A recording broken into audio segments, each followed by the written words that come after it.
Good morning. My name is Sarah McKinney, and I'm the president and CEO of our Athens Area Community Foundation. I'm just going to kick us off this morning. Our Athens Area Community Foundation is a grant-making foundation. Why would we be helping host a training such as SBIRT? As a grant maker, we are often providing dollars towards extraordinary community needs, recognizing that everything from homelessness, substance abuse, healthcare access, education, fill in the blank, you name it, so many things that we fund as a foundation are the result of significant trauma. We partnered with Resilient Georgia and the Patulic Foundation early in 2020 to bring a trauma-informed care grant to the Athens area. Partnering with Envision Athens and Erin Barger and her team, and Dr. Grace Bagwell Adams and the Athens Wellbeing Project, we've been working to identify areas in the Athens region that could use support from a trauma-informed care perspective. We've done everything from Trauma 101 to secondary trauma trainings for Goodwill and nonprofit professionals to adoption care training. And today we're bringing you a comprehensive SBIRT training. We'll go from 8:30 to 9 this morning and then do some breakout rooms, and you can expect a 10-minute break sometime around 10:40, 10:45. We'll conclude around 11:30. And to get us started, I'd like to introduce our three incredible presenters today. Dr. Amanda Abraham joins us. She can wave at us. She's got the lemon background this morning.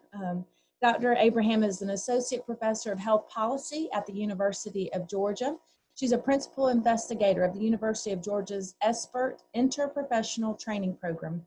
Her research focuses on the impact of federal and state policy on the accessibility and quality of substance use disorder treatment. Dr. Justin Lavner, he can wave this as well. It's hard to find everybody in the Brady Bunch. Dr. Lavner is an associate professor of clinical psychology at the University of Georgia. He earned his PhD at UCLA and completed his clinical internship at the San Diego VA and Rady Children's Hospital in San Diego. He has been a licensed psychologist in Georgia since 2016. And then our third presenter today is Dr. Denise Clark. She is a licensed marriage and family therapist and a member of the Motivational Interviewing Network of Trainers. She has over a decade of experience training healthcare professionals, mental health clinicians, and other professionals in motivational interviewing. Her journey into motivational interviewing began as a part of a SAMHSA grant, working in the trenches, delivering brief interventions for at-risk alcohol and substance misuse in a level 1 trauma emergency center. Denise is also owner of Soul to Soul Therapy and Consulting, and is a dedicated walk and talk therapy practice in Midtown Atlanta. Thank you all for joining us, for providing your training for us today, and thank you to each and every human who is here today who's interested in helping our community be better trauma-informed and providing care. I also don't want to miss an opportunity to introduce John Morris, UGA student, and also working with Envision Athens. Many of you have seen him. If you have any questions or have any technology challenges, please feel free to chat myself or John Morris. Will be here for the duration of the training. Dr. Abraham, thank you for being here today. All right, welcome everybody. Get my slides going with you. Okay, can everyone see the slides and hear me okay? Okay. So I'm Dr. Abraham, and I am the principal investigator of the UGA SBIRT Interprofessional Training Program. So we've been training students at UGA, and we also conduct regional trainings as part of the grant. So here's our training outline for today. I'm going to just do a brief overview of what is SBIRT. Again, everyone hopefully has taken the online course, so you're very familiar with the material. Then Dr. Lavner is going to provide a brief overview, a brief intervention, and we're going to spend most of the day with Dr. Clark on motivational interviewing, and then at the end we have a few SBIRT practice cases where we'll go through the process start to finish. So again, SBIRT has 3 components: screening, brief intervention, and referral to treatment, and I'm going to briefly go through each of those components. So for our screening component, we have a pre-screen that is universal and a full screen that is targeted. So as you can see, here's an example of an annual questionnaire. So if you see your clients or patients once a year, at the beginning of the year, you'll want to administer this one question pre-screen. So there's one question for alcohol for men and one for women. How many times in the past year have you had 5 or more drinks in a day? And then the same thing for women, but 4 or more drinks in a day. And then for drugs, there's also one question that is our pre-screen. And you would, again, give that to everybody. It's a universal screen. If people screen positive, so they answer 1 or more to any of those questions, then we would want to move to the full screen. And for this, for alcohol screening, we use the audit, and for drug screening, we use the DAS. And both of them have 10 questions. And you saw all of this in the online course. So for the audit, those are scored on a 0 to 4 scale. And for the DAS, it's a yes or no scale that we're scoring on. So this just provides a little more information, again, that you already heard about how you score the audit and the DAS. So again, for the audit, each response has a score ranging from 0 to 4, and you're just going to add up those and get a total score. And then you can see here on the left side, each score is going to correspond with a zone ranging from zone 1, low risk, up to zone 4, severe. And for each zone, you have an action, either a positive health message for that low risk, all the way up to severe, where it's a brief intervention to accept a referral to specialty treatment for a full assessment. And then the same thing for the DAS, those are scored again, 1 and 0. So the total score you could have on that would be a 10. And again, low risk is going to be a score of 0 all the way up to severe, which is 6 or more on the DAS. And this information is provided for you on the SBIRT provider card. So you got a copy of this in the SBIRT online toolkit, but we also sent you this information today so you could use this. And usually if we were in person, we would hand out a laminated card for you with this information. And there may be a way we could get those to you after the training as well. But for today, we'll use the PDF version. So for brief intervention, again, this is going to help patients understand their substance use and its health impact, and then motivate behavioral change. So a brief intervention is going to involve 1 or more 5 to 15-minute conversations with a patient that's designed to enhance their motivation to change their substance use patterns. And again, Dr. Labner is going to go into more detail about that in a moment. So for referral to treatment, here we want to help patients that show signs of substance use disorder to access treatment and recovery support services in the local community. And here are some things that we recommend for referral to treatment. So first of all, you want to collaborate with your local substance use disorder treatment providers and your recovery community organizations. And we recommend creating a list of service providers for your different patient populations. So whether you're treating adults or adolescents, for example, that would probably be a different service provider. And then also treatment needs. So for inpatient or residential treatment versus outpatient, and then also for patients who might be seeking medications for opioid use disorder. So things like buprenorphine and methadone, you want to know who are the local providers in your area that can provide these treatment services. And then most importantly, we want to use a warm handoff. So if you have your client or your patient and you're in your visit and you're trying to get them to accept that referral to treatment, it's best to go ahead and schedule that first appointment while you're there. So don't just simply hand them a piece of paper and say, here's the number to call this treatment program, go ahead and call on your own time. If you can, it's best, research shows, to go ahead and make that appointment right there and get that warm handoff to either treatment provider or an RCO. So here I've provided you with some treatment and recovery resources that are, 2 of them are specific to Georgia and 2 are national. So first is the Georgia Crisis and Access Line, GCAL, and this is provided by DBHDD. And again, this is a 24/7 call center, and they can screen and assess callers for SUD and mental health services. And then a second resource in Georgia is the CARES Warm Line, and that's provided by the Georgia Council on Substance Abuse. And you can either call or text this. It's open every day, and it's staffed by individuals in long-term recovery. And this is a really excellent resource in Georgia. And then 2 national resources are the SAMHSA Treatment Locator and the National Helpline. So if you go to the Treatment Locator's website, you can put in your zip code, and then you can look for both mental health and SUD treatment, and you can sort that treatment by different levels of care and different treatment needs. And then there's also a helpline that's open 24/7 that can give you a referral to these same resources. And then NIAAA, the National Institute on Alcohol Abuse and Alcoholism, has their own treatment navigator that's more specific to alcohol treatment. So I really recommend checking out that resource as well if you're looking for resources for alcohol treatment. And as you can see on your SBIRT provider card, the SAMHSA information on the right, it's highlighted with a red box, is on your card. So it's easy to access the treatment locator information. So why use SBIRT? So the primary goal of SBIRT is to identify and effectively intervene with those who are at moderate or high risk for psychosocial or health-related problems that are related to their substance use. And SBIRT really targets the 20% of the US population that uses substances at a risky or harmful level.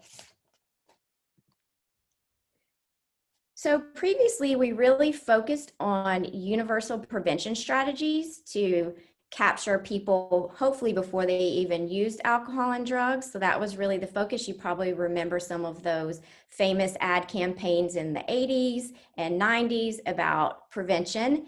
And then on the other end of the continuum, we really had a focus on intervention for people meeting diagnostic criteria for substance use disorder. So that was before SBIRT. We really had no public health intervention to target risky or harmful use. And that's where SBIRT comes in. It's a public health intervention that really targets those people engaging in risky or harmful substance use. So again, how many people fall into this risky or harmful category?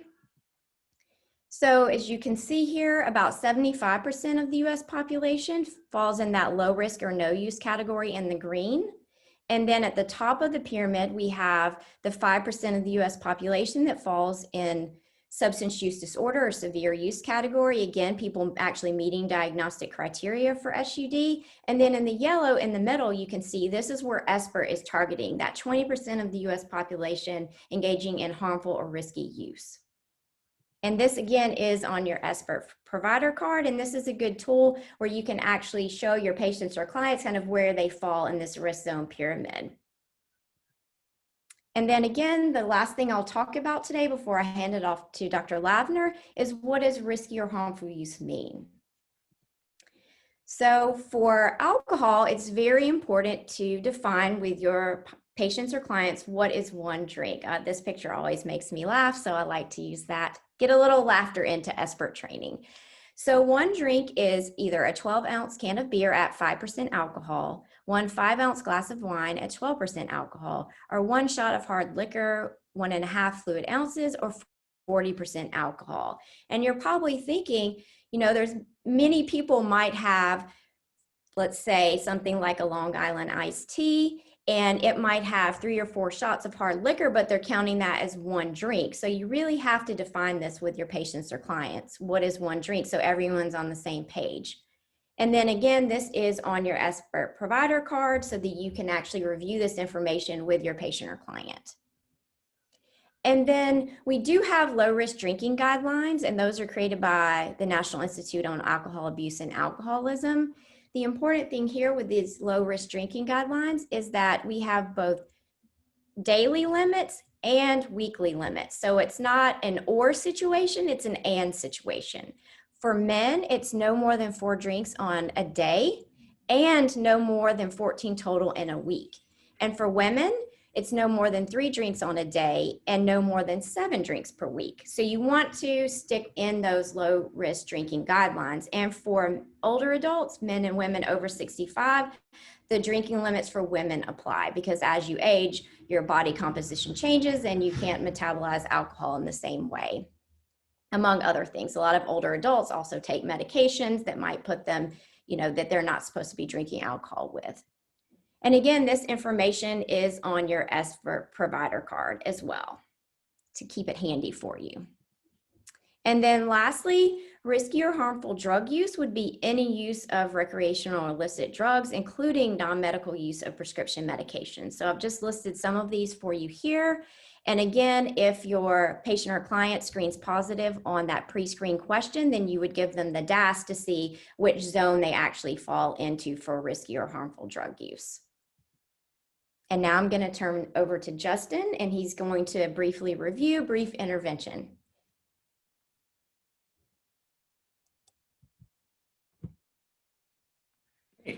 Good morning, everybody. Thanks for joining us on this rainy day.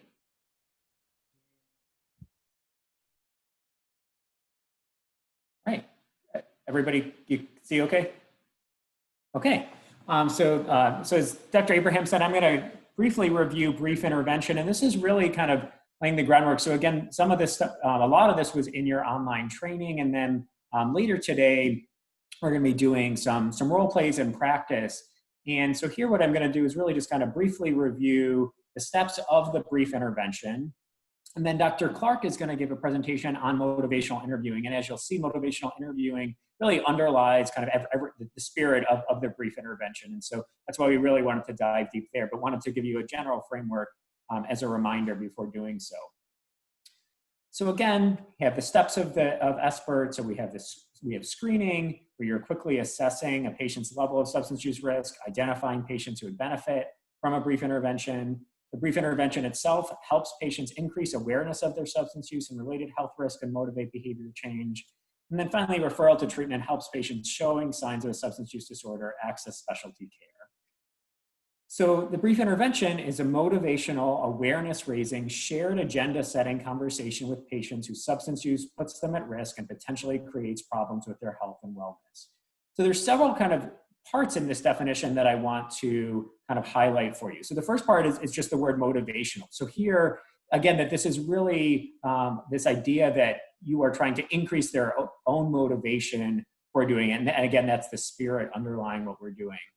Second part, the awareness raising. So in part, remember here, when you're doing SBIRT, oftentimes it's not somebody who is coming to your office saying, I want to work on my substance use problems. This is often kind of, especially for some of you I know are working in settings where they're maybe not even coming to you about any sorts of difficulties at all. And so here, part of the thing that you're doing, consistent with the idea that this is more universal screening, is increasing awareness that this might even be a problem. Third word to highlight is shared. So again, this idea that this is something that you're doing collaboratively, and you'll see that kind of throughout the steps of the brief intervention, that this is really, this is not a top-down approach. So again, this differs a lot from classic substance use treatment where it was very confrontational. Here, it is very much that you are working alongside and in tandem with the person. Again, agenda setting, that you're coming up with plans. And then finally, that last part about who this is targeted to, it's for those whose substance use puts them at risk and potentially creates problems with their health and wellness. So that there's two different paths for the brief intervention. So if there's no substance use disorder, so you would conduct a brief intervention, provide follow-up and ongoing care. So again, these would be people who had low or moderate risk, and then you would be doing this brief intervention with them. If there's a possible substance use disorder, so more that the high levels of risk, then you'd be doing the brief intervention, offering a menu of additional support options, and then negotiating a plan that may include referral. So the brief negotiated interview is the model. This is an evidence-based model of brief intervention that has been implemented effectively in professional and community settings across the country, and then have some citations there supporting that. So the BNI includes 4 steps. So initially, going to raise the subject, then provide feedback, enhance motivation, and then negotiate a plan. We'll be talking about each of these in turn. So initially, just raising the subject. So this is a simple step, but important. And so again, here coming back to what I said, that some people may not even be kind of coming to you for this sort of issue, or even kind of planning on talking about anything relating to their substance use that day. So here, again, beginning with a general conversation and building rapport. For those of you who are in clinical practice, this would be part of what you're already doing, probably as part of an intake. For those of you who are doing this kind of more in community settings, this might be different than what you normally do, and kind of here they'd be part of a more general conversation. This next part, asking permission to talk about alcohol or drug use. And this is a really important step. Again, keeping in mind this idea that this is really, that it's shared and it's collaborative, that this isn't kind of you just forcing your point of view on them. And so this can be just a very general, I was hoping to spend a few minutes today talking to you about your alcohol or drug use. Would that be okay? So it can be something as brief as that, but again, it's just making people kind of, one, giving them permission and really consenting to that conversation. And two, it also helps the rest of the conversation go a lot easier if you kind of help lay oh, we're about to talk about something maybe that I wasn't planning on talking about. And then after you get that permission, you're really using those screening forms as conversation starters. So again, they've already filled out questionnaires about their substance use, and you're using those kind of as the basis for the rest of your conversation. So after you've raised the subject, then you go on to provide feedback. And so here you're discussing the screening results, including the level of risk. You're helping patients link substance use to any known consequences, stating low risk limits, and then giving a recommendation. So just to elaborate on these a little bit. So here, you've already gotten permission to talk about their alcohol and substance use. And then you would probably just start by saying, acknowledging that they filled out some forms and said, I know you filled out some forms about those. I want to talk with you about those in a second. First, I want to hear a little bit more from you about your alcohol and substance use. And again, this is outlined on your provider card as well. And part of it here is it's helpful just to hear from them, firsthand. I think, in our experience, this helps kind of reduce defensiveness a little bit. It also helps people feel like you're not just kind of coming, that you're not coming at them with an agenda, right? So here, if you say, oh, can I talk about substance use with you? And they say yes, and then you immediately say, okay, well, I know you filled out this form and you scored this, and that's bad for this reason. Then, then the initial reaction would be one of, for many people would be one of like, you don't even know anything about me or about my substance use. And so that's why I do recommend kind of starting with a conversation about that, and then saying, okay, so it sounds like for you that you drink, a few nights a week, and it's been, and maybe you've been drinking a little bit more because things have been really stressful during COVID, and that feels like kind of one sort of release for you. Is that right? And they'll say, yeah. And then you say, okay, well, thanks so much for sharing that with me. I wanted to go over kind of the results of the questionnaire that you shared. And so this is a standard questionnaire, and the score that you scored puts you in this range. And this is what that means. And again, you'd use your provider card for that. And we'll practice this more later. One thing that can be very helpful here is linking substance use to any known consequences. And so maybe they would have already shared some of this with you as they were kind of expanding. So, they said, well, actually, during COVID, things have been really hard, and I just feel like I need to drink more at night to be able to fall asleep better. And when I wake up in the morning, I'm still kind of groggy, but I feel like it's better. And so then you could say, well, actually, alcohol use can interfere with your sleep. Did you know that? So you can link to those sorts of things. If they haven't kind of identified any consequences that you can easily link to, you can just, again, ask them have you noticed any effects of your increased substance use lately, and talk about that. Then the next part, again, is providing the low risk limits. So here, as Dr. Abraham outlined, there are really very clear guidelines about what is risky and non-risky use, and going over those with the person that you're talking to. And again, just stating this in a very objective way. And oftentimes that can be very insightful for people as well, because we don't actually have kind of a good understanding, I think, as a society about what is kind of okay usage and what is not. And so I think they're kind of going over that with people and saying, okay, well, these are the sorts of the limits that are kind of recognized as being kind of in an acceptable range. And then giving a recommendation.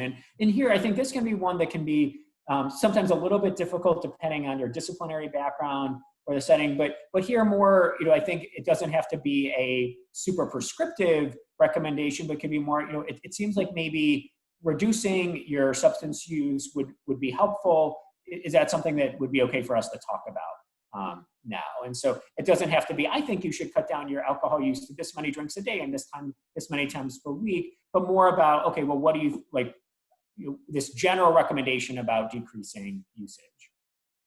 So to do so, in part, we're going to be enhancing motivation. And so, again, this is what Dr. Clark is going to be spending most of our time today talking about. Just to briefly highlight a few things here, using a readiness ruler in terms of thinking about how ready are you to be making a change, with 0 being not at all ready and 10 being extremely ready.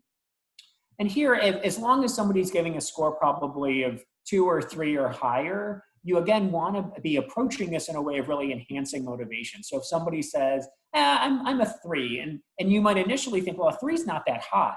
But a 3 is actually much better than a 0, 1, or 2. And so what you'd want to do then is say, well, why a 3 and not a 1? And the reason you want to focus on that is because what you're doing is you're helping them focus on the positives for changing versus the negatives. So if I say to you, okay, well, why a 3 and not a 1? And you say, well, actually, I would like to sleep better. Versus if I say to you, well, why a 3 and not an 8? You say, well, I really actually it's just been really stressful lately, and I really could get a relief. I really get a lot of relief from having a few drinks a night. Then you're kind of backed in a corner then, because then you're really trying to argue with them about why they shouldn't be doing that, versus saying, oh yeah, that's right. It would actually be great for you to sleep more, and maybe be saving some money, and you can spend more time with your partner. So there. If somebody does give a really low score, you can just, again, explore with them what are the good and the not so good things about making a change. Again, just in a very curious kind of non-judgmental way. And as they're talking, you're going to be looking for and reflecting change talk. And this is something that Dr. Clark will spend more time on. But here it's basically little hints about the sorts of things that they would like to change. In this conversation, you're going to be utilizing motivational interviewing skills. Again, we'll spend more time on this, but these are open questions, affirmations, reflections, and summaries. For those of you in clinical practice, these are things you do all the time. But again, kind of that this will be an important part of these conversations. And if applicable, you may consider the use of other scaling rulers as well. So how important is this to you? How confident are you in your ability to make a change? So finally, after you've had that conversation, then it would be negotiating a plan with them. So again, this is a shared agenda setting. So question might be, if you were to make a change, what would be your first step? And here, this is really important, because what you might think might be a good plan may not actually be the plan they want. But what's important here is that it's directionally right. So again, what you're aiming for is for people to be decreasing their substance use. So if they come up with a plan that even still puts them in the higher risk category, is above the limit. So let's say somebody is drinking 20 drinks a week right now, and the plan that they outline would only get them down to 15 drinks a week, which would still put them in the elevated range. That's 15 is still better than 20, and remembering that this would potentially be an ongoing conversation with them. So helping them think about this, encouraging a specific plan and a goal to reduce use. So we also know from a lot of research at this point that a very specific plan is better than a more amorphous plan. So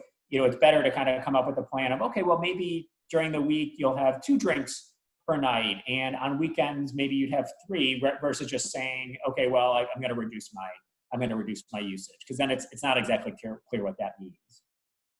Again, keeping in mind throughout this, you're supporting patient autonomy. So again, following along with what they think and are interested in doing.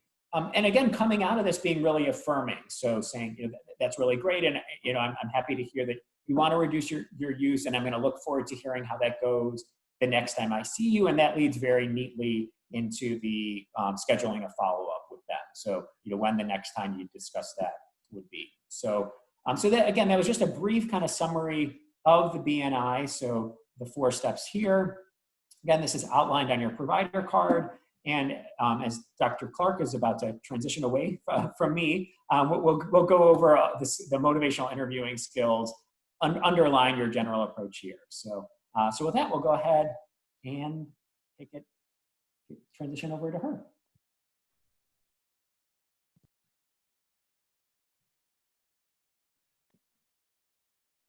I think we're going to take a 5-minute break right now, aren't we? Okay, so if anybody needs a bio break, go refill your coffee or whatever your beverage of choice is this morning, 5 minutes, and we'll be back at 9:05 and get started with the motivational interviewing portion. All right, I have two screens. So inevitably I share the wrong screen, so y'all tell me. Hold on.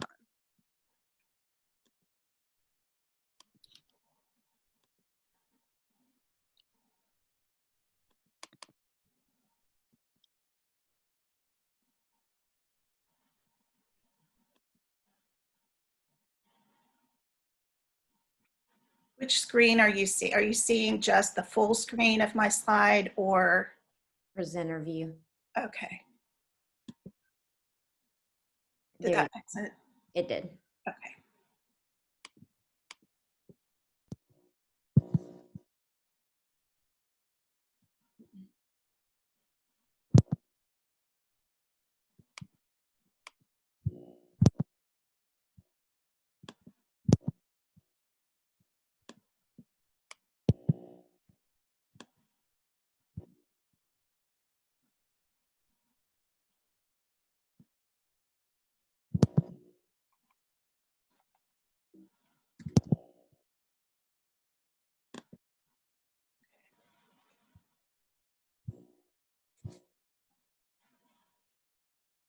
While you're doing that, Denise, the breakout rooms are ready to go. I've left Dr. Lavner, Dr. Clark, Dr. Abraham, John Morris, and myself in the main room. Just chat us if you have any issues, but we'll be ready to go when you reconvene. All right.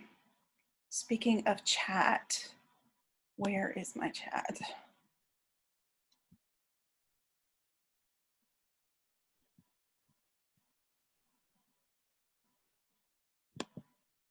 There it is. Okay.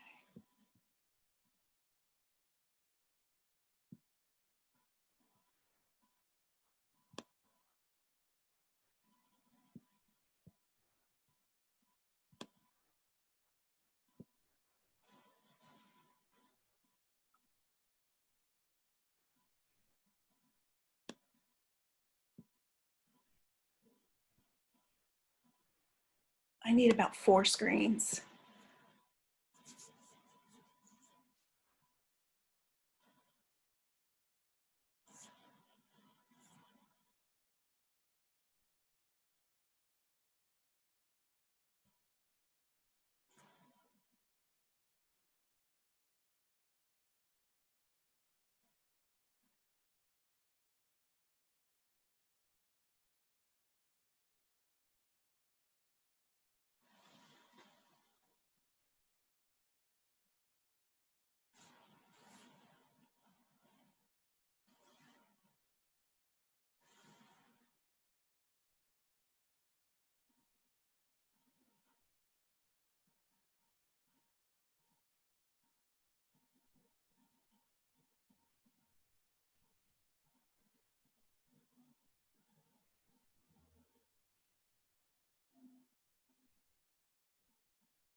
All right, are we ready? All right, so we're about to take a little bit of a deep dive. Well, it's a shallow dive into motivational interviewing. We could certainly take a much deeper dive, but I am going to expand upon some of what you've already learned in the online training that you took, and some of what Dr. Abraham and Dr. Lavner have already spoken about today. First things first, I do want to talk a little bit about recommendations for engagement in this portion of the training today. I think you're all muted right now, but when we do go to breakout sessions later, unmute yourself, and there will be times during my training portion that I will ask for interaction. And so unmute yourself during those times, and then mute yourself once you're finished commenting. I do prefer video. I see a lot of you have your video turned off. I do prefer video because it's helpful for me to see your faces and to see what's going on. But I also understand if you don't want your video on during the time that I'm talking. But when we go to the breakout sessions, please turn your video on because you will be interacting with your breakout partner. At one point in time later on, we will be doing some real play, role play. So I like to say, like Vegas, what happens in Zoom stays in Zoom. And when we debrief on the exercises, I do ask that people speak about their experience of the exercise versus what was shared. And I'm sure all of you are familiar with, you probably had plenty of experience with Zoom by now in the middle of a pandemic, but silence your phones and your notifications on your computer. If we have any technical difficulties, as was mentioned before, Sarah or John will be able to help you with that. And I do invite you to locate your chat right quick and use that for questions and comments. I do invite that feedback. And if you need clarification, you have any questions, please post those in the chat. And I'm going to invite you right quick just to post in the chat what you do. And so I can have an idea of maybe some of the other ways in which you might benefit from motivational interviewing. So real quick, take a moment, okay? Thanks, Jay, for jumping in there first. Probation officer. Police officer. All right. Social work. Mental health. Street outreach. Homeless. Health educator. Opioid treatment. All right. We have a broad variety of fields, and nice.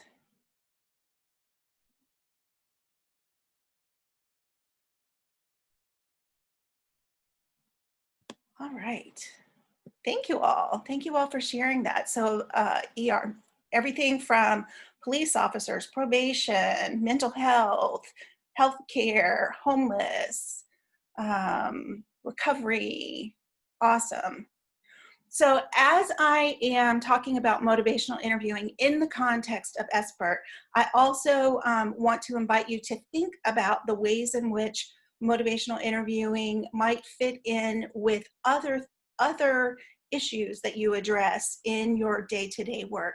I understand that a lot of you are moving towards person-centered approaches, and motivational interviewing is appropriate for a variety of issues. All right. And I also ask you to please bear with me with the technology. I'll be doing some switching back and forth, and inevitably I share the wrong screen, so I'll ask for your feedback in that. And hopefully you will engage and have fun in this process. A little bit about me and my experience with SBIRT. I have worked in 2 SBIRT projects. The first one, I was working in the trenches, providing these very SBIRT services in a level 1 emergency center, level 1 trauma emergency center. And so we were universally screening every patient who walked through the door, regardless of demographic, regardless of socioeconomic status. And then I was going in along with my team and doing these assessments and providing feedback and conducting brief interventions. And then later I was recruited, our same team obtained a second SAMHSA grant, and I was recruited as project coordinator. And in that role, that began my training SBIRT, training motivational interviewing, becoming a member of the motivational interviewing network of trainers, and also providing brief treatment services for those patients in our clinic that maybe didn't meet criteria for full-blown substance use disorder, or maybe did and weren't yet ready to commit to that. And so I was able to kind of have my foot in both aspects of SBIRT. So what will we be talking about in this portion of the training today? I'm going to describe the history of motivational interviewing, and I will refer to it at times as MI. I always like to say that in this context, it's motivational interviewing, not myocardial infarction, not military intelligence. I have to be careful with my acronyms here. We will define motivational interviewing, identify the 4 processes, talk about the spirit of MI, define and identify change talk, which is one of the key aspects, what we're looking for, what we're wanting our clients, the individuals we work with, to be expressing more of. We will identify and practice some of these skills, And I'm going to review some of the things that you learned on the online training and clarify some things and expand upon some of these things as well. So one thing I like to do when I start my trainings is talk about ambivalence. Anybody else make New Year's resolutions, or am I the only one who still does that? Anybody want to raise their hand? No, no, I see some shaking heads. I see some yeses, some nos, yeah. So I didn't make New Year's resolutions for a very long time, but the past 3 years I have had some resolutions. One of them has changed. The first one has changed. And so this year, my first resolution was to expand my private practice. As Sarah mentioned in my bio, I have a walk and talk therapy practice. I take my clients outside and we walk in a local park. And so I was already at the beginning of the year to expand this practice. I turned in my resignation at a contract site at the beginning of March, getting all ready for taking over my private practice and getting more outdoor clients and expanding that. My second and third resolutions have been the same for the past 2 years. And one of those was to run 1 race per month. My mother and I have done this the past 3 years.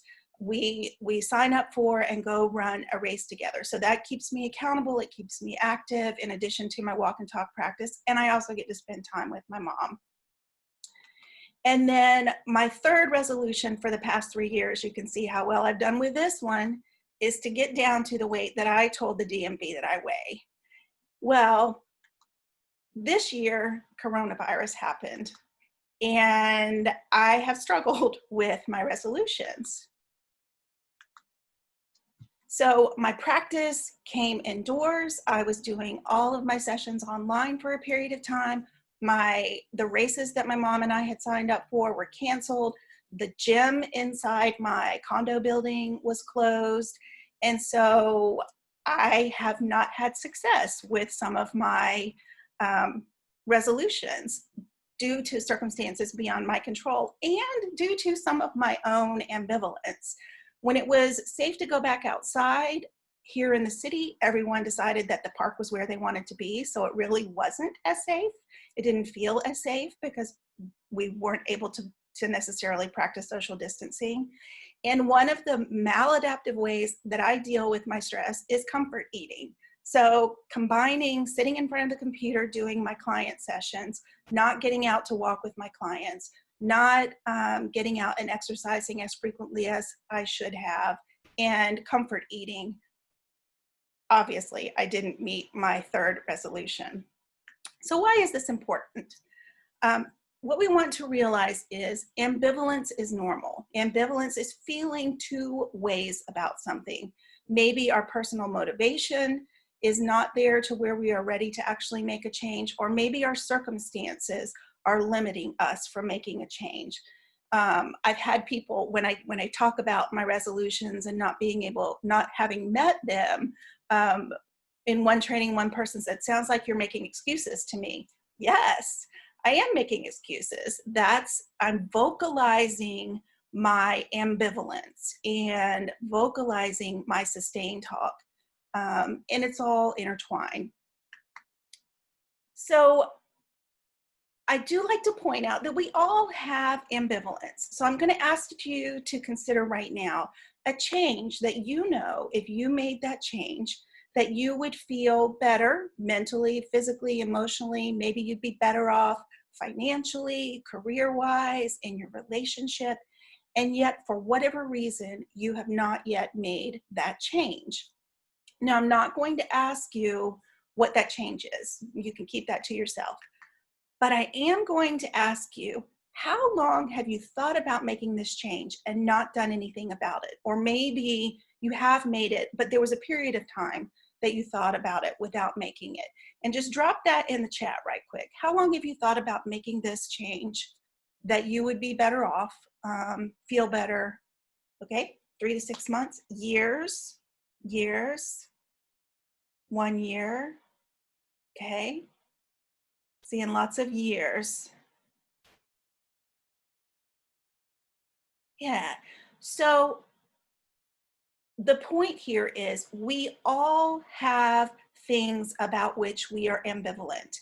And we all, okay, good for you, Christy, you're working on changing it. Awesome. We all tend to think about things for a while before actually implementing that change. And in trainings, I have had ranges from weeks, days, weeks, months to, in 2 separate trainings, 30 or more years. That's a long time to be thinking about making a change without doing anything about it. And so that's something to consider when we are working with clients, particularly clients who have been mandated to come see us about something, or these clients who are coming to see us about one issue and we're about to broach the subject of their at-risk alcohol or substance use. They're going to have some ambivalence.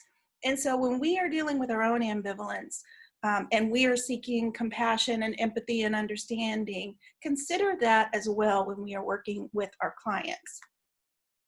So I also want you to think about right quick, what stands in the way of you making this change? I'm not going to ask you to comment this, but just think about it. And maybe think about some of the people with whom you've worked and what are the things that stand in the way of them making positive behavior change.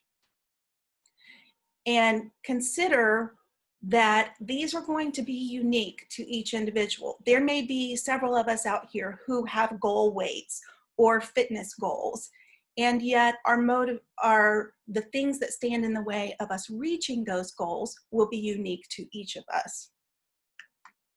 Now I want you to think about a change that you have been successful in making. What motivated you to make that change? And again, these motivating factors are going to be unique to each of us.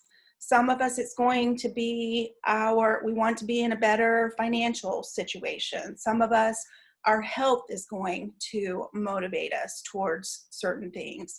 Some of us, it's going to be unique and personal to each individual. And so this is something that we need to consider when we are working with individuals, hoping to enhance their motivation towards a positive behavior change. We want to consider that people are generally better persuaded by their own reasons, those reasons they have discovered themselves, than from any external pressure or reasons that we might apply. So I like to ask people, when someone's discussing your own behavior change, whose idea is the best idea in the room? Anybody want to take a guess?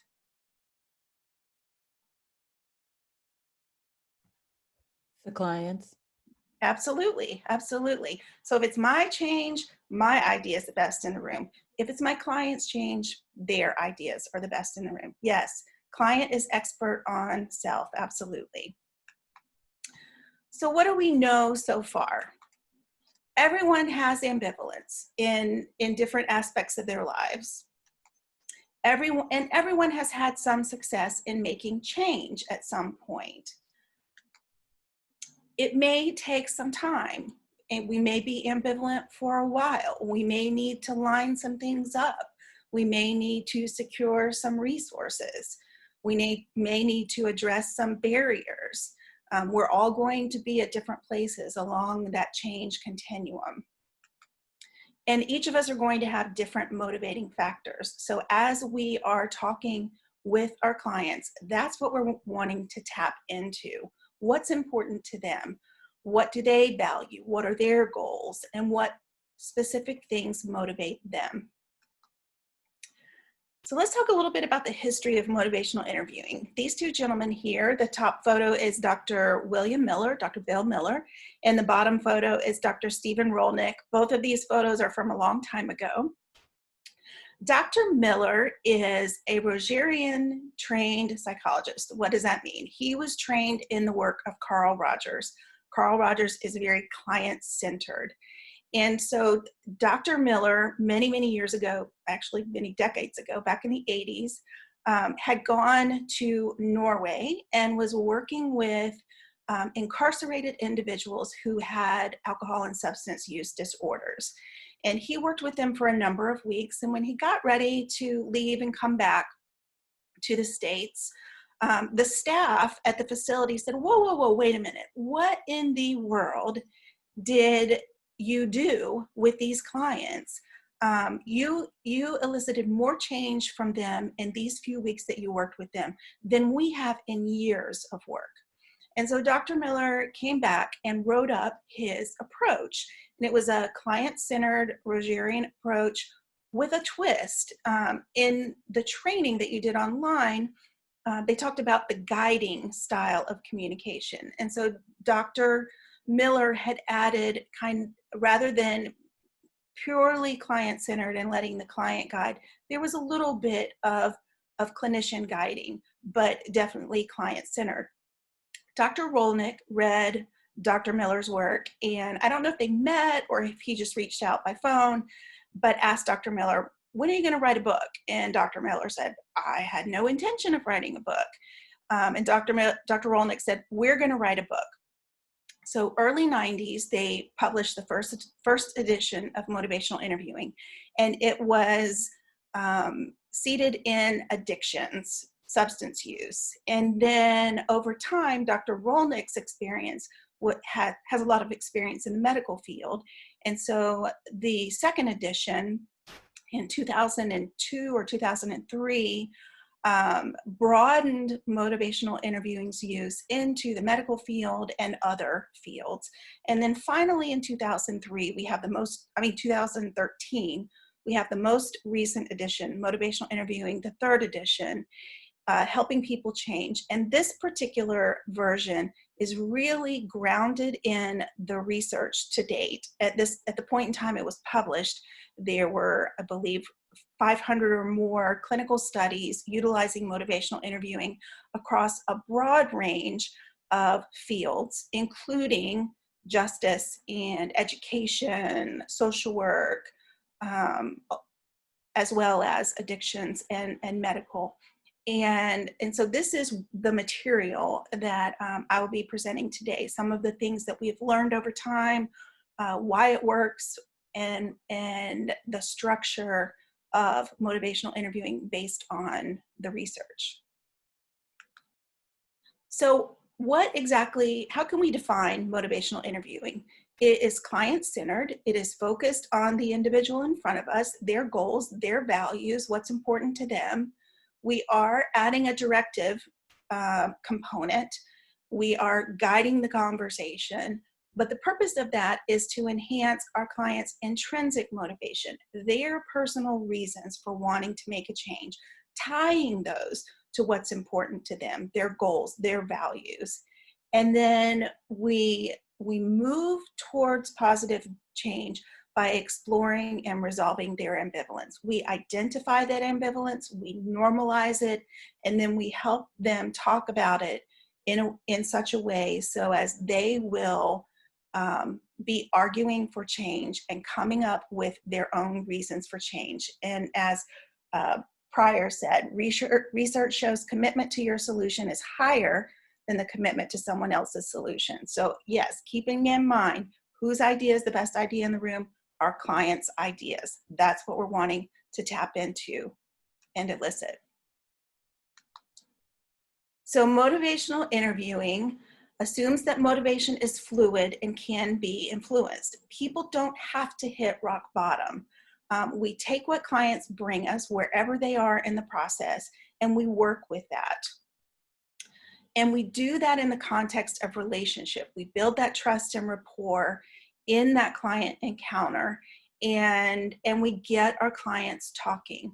Our principal task in motivational interviewing is to work with that ambivalence.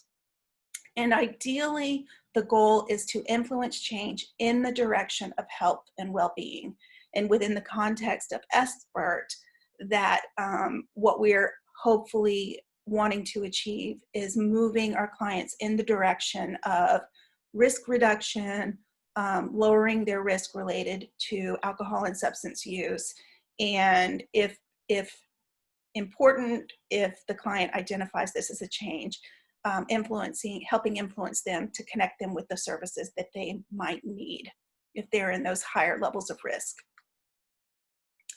So one thing that we have learned from the research is there are 4 components, 4 processes that happen in a motivational interviewing encounter. And these 4 processes are actually the steps on your intervention guide for SBIRT. They parallel those steps. And these processes build upon each other. We need the one below before we move on to the second tier. So we want to start off with engaging. We want to make sure we're building rapport, we're establishing a relationship with our clients. And that first step of asking permission is one of those ways, as Dr. Lavner talked about, of inviting our client in collaborating with them and demonstrating that this is a partnership, and that we are taking into consideration what's important to our clients. Inviting them into the process. And then the next thing that we want to do after we've established that rapport is focus on what is it that we're talking about today. And in the context of SBIRT, that will be the feedback on the assessments that we've done, the screening instruments. And then once we have, and we also want to tie in what's important to our clients in that focus. And that may be they don't want to be in the legal system. That's important to them. They want to spend as little time with you as possible. And so, how do those 2 things align? How does their at-risk alcohol and substance use factor in perhaps to the reasons why they're sitting with you in your office? And so tying those 2 things together. And then evoking from our clients their goals, their values, their thoughts and ideas about how they might go about making this change, evoking from them what stands in the way of them making this change, and then eventually moving to planning.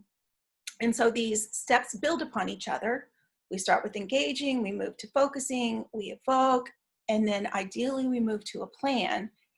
And at times, these steps are recursive. We may have to step back down and work on the lower levels. At some point during the evocation, we may lose our focus. We have to go back and regroup and figure out what we're talking about.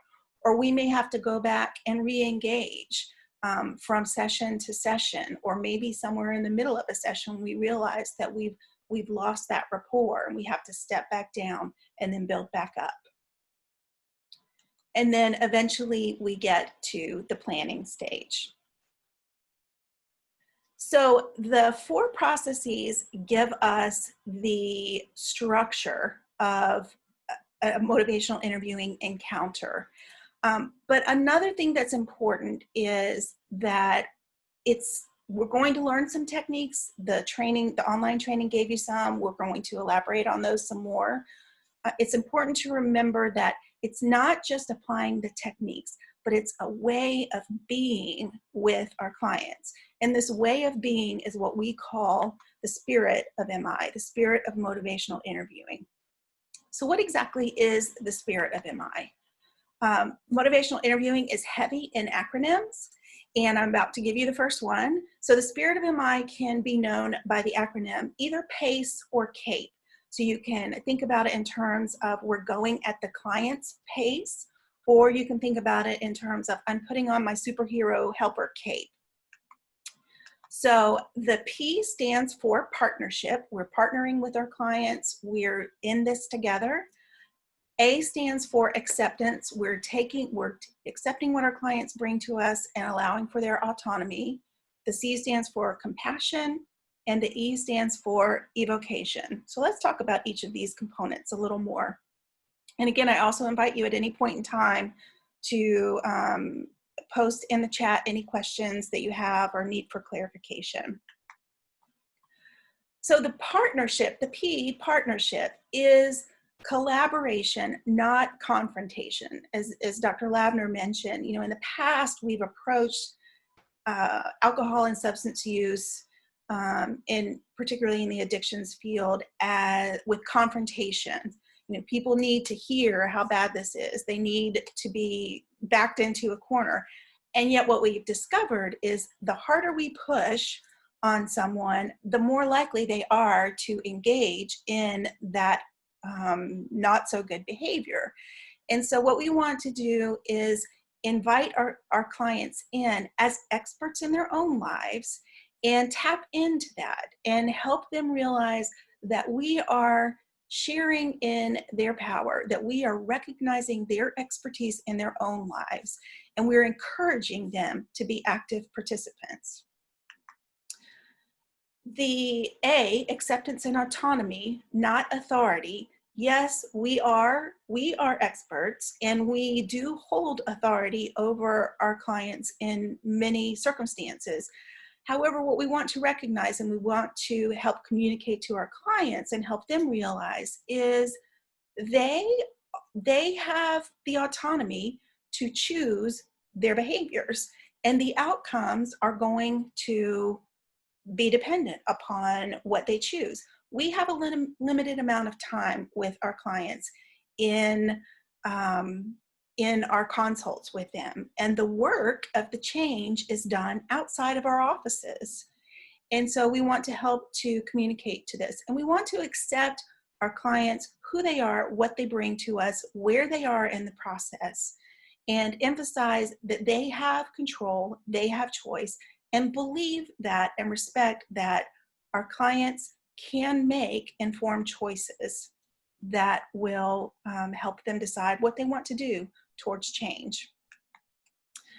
The C stands for compassion. And so, many of us are in helping professions. And so we are in this work because we do believe that we are committed to act in the best interest of our clients, to alleviate their suffering. And so this is how we want to approach these encounters, with compassion and understanding. If circumstances had been different, this might have been us. And so tapping into that understanding and empathy.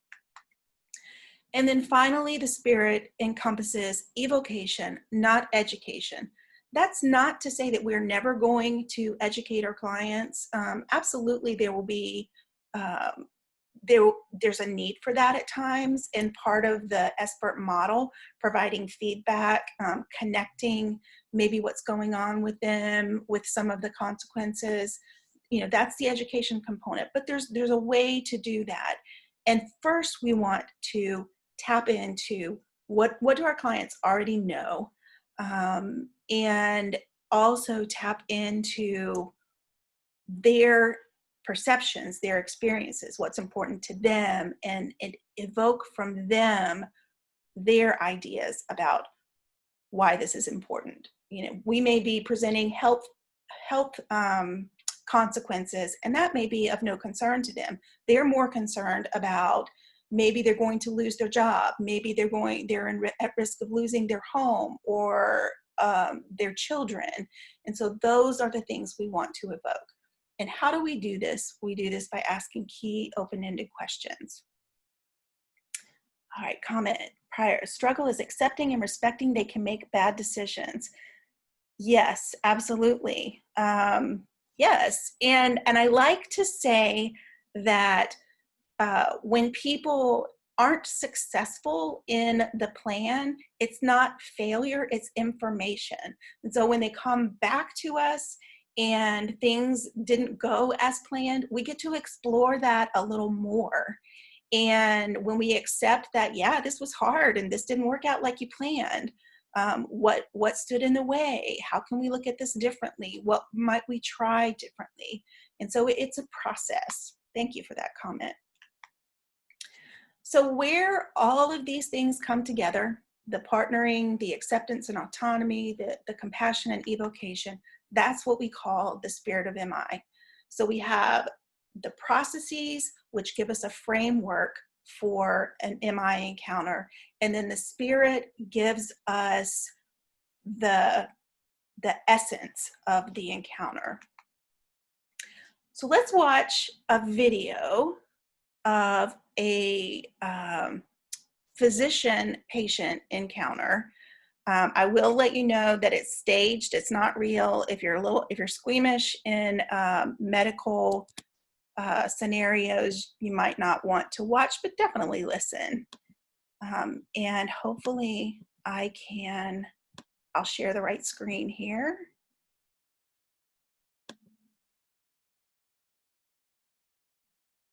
Are y'all still, let's see, do this.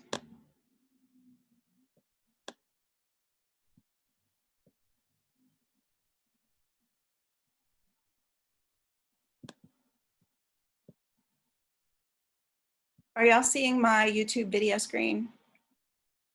No, okay.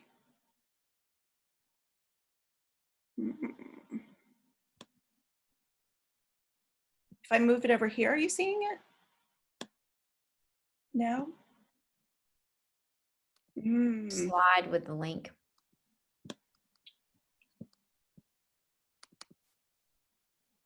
All right, let me do this. Let me go back to this. Now? Yes. Yay. Okay, thank you for bearing with me.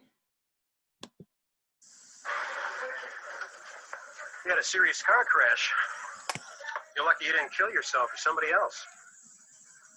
What do you intend to do about that drinking problem? What drinking problem? Look, I had a couple of beers, my friend, that's all.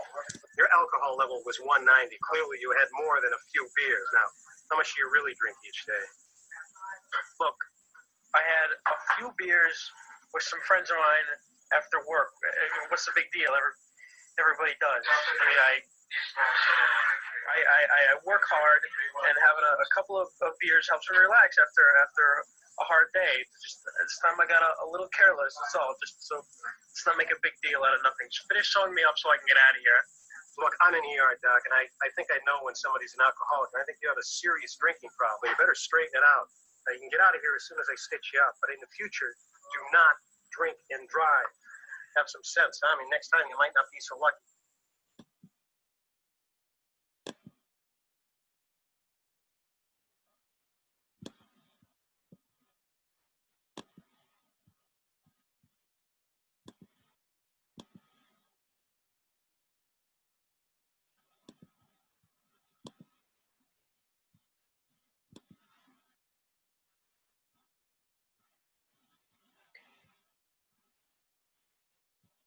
All right. So let's talk a little bit about this video. What were some of the strengths of this doctor's approach? If you want to unmute yourself and pop in.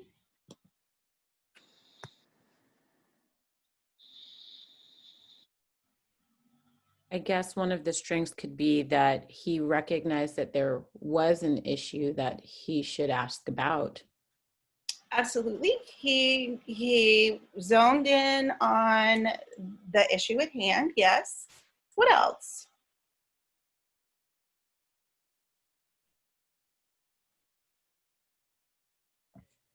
He did inquire about his concerns, even though it wasn't necessarily the most guiding language. Yes. Yes, it was okay. He did talk about the concerns, but it was a direct and I'm getting comments in the chat, judgmental, direct. He was to the point. He didn't mince any words. He honed in on this one very specific topic. So what was this physician's goal? What did he hope to achieve in this encounter? Well, from the conversation, it seemed like what he was trying to do was to shame him into change. Okay, so there was some shame and judgment, and ultimately what he was hoping to do in that was achieve positive behavior change. And I'm seeing in the chat, to get treatment, to change future behavior, to prevent future incidents. Yes. And he definitely established himself as an authority. Which of the 4 processes, engagement, focus, evocation, planning, which of those, if any, were present in this encounter? Definitely focus. We're talking about your alcohol use and what brought you here to the ER. Yeah. Guess initially engagement. Engagement, how so? How was their rapport building? By initially inquiring Inquiring. about the drinking habits. Okay, so asking the client about the patient about his drinking. Okay. What else? Were there any others? All right. What about the spirit of MI? In what ways did this doctor demonstrate the spirit of MI, if at all?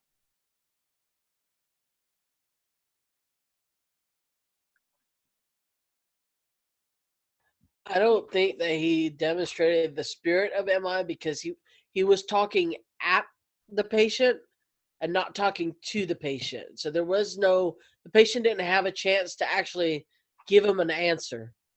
Right.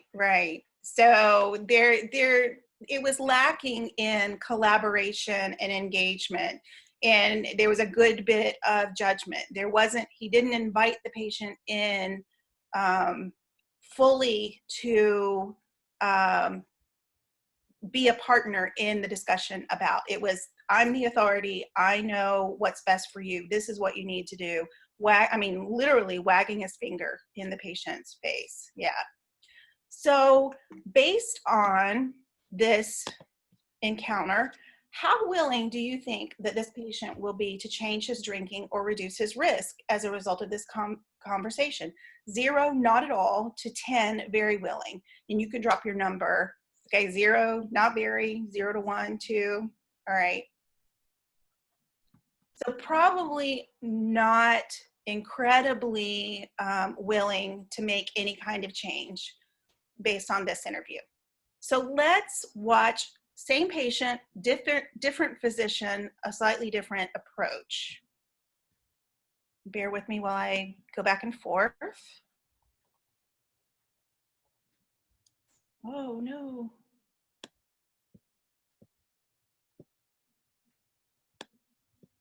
Oh.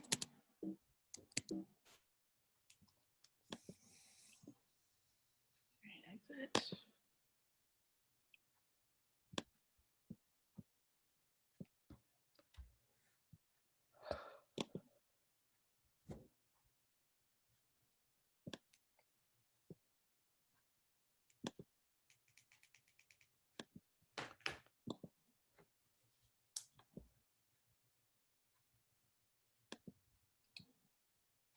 All right, I'm having some technical difficulties here. I apologize.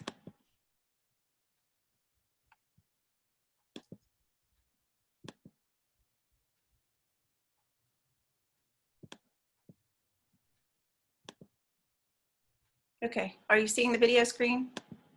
Okay.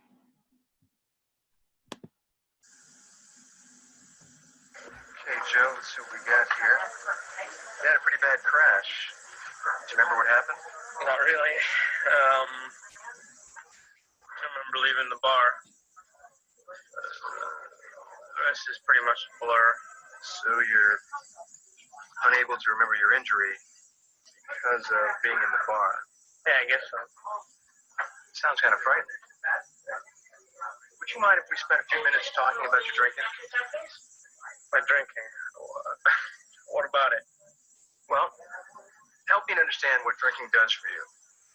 What is it you enjoy about it? Look, I work hard during the week, and having a drink or two after work helps me to relax. I mean, a guy says to cut loose every once in a while. I mean, my friends go out a lot, and I like to hang out with them.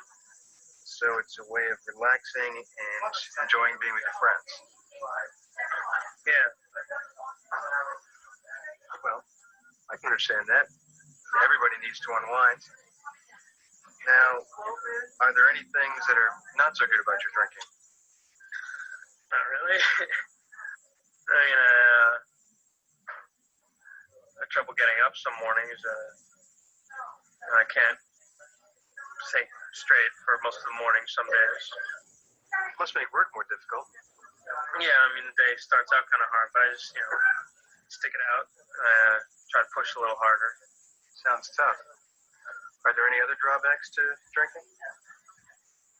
Crashing my car is kind of a drag. I need the car.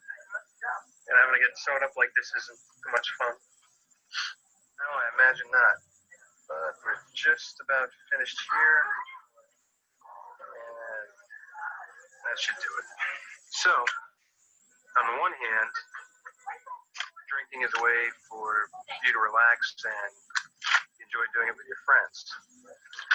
On the other hand, it makes getting up in the morning more difficult. Wrecking your car and having to be stitched up in here, well, those are other painful consequences. So where does it leave you? Guess I can cut down, on the drinking a bit, especially during the week. I think that sounds like a terrific idea. Have you ever tried cutting back before? Yeah, I've done it before. I can do it on my own. You know, Joe, some people can cut back, but for some it's difficult. We find that having more than 14 drinks per week, or more than 4 drinks on any one occasion, could put you at risk for some serious problems. Not to mention injury or illness. If you find that after 4 weeks you're drinking more than that, well then, in my medical opinion, you could benefit from some outside help.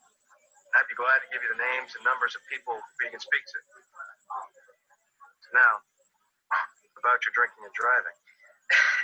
Yeah, I know that's not a good idea.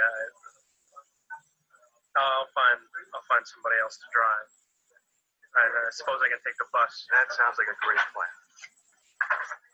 Thanks for your help.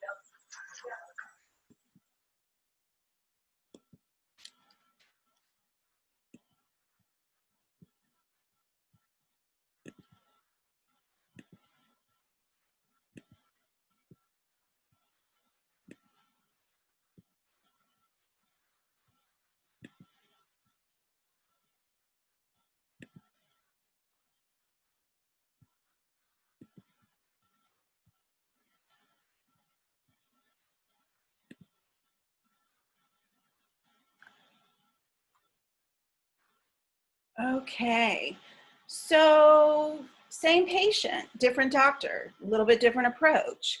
So what were some of the strengths of this physician's approach?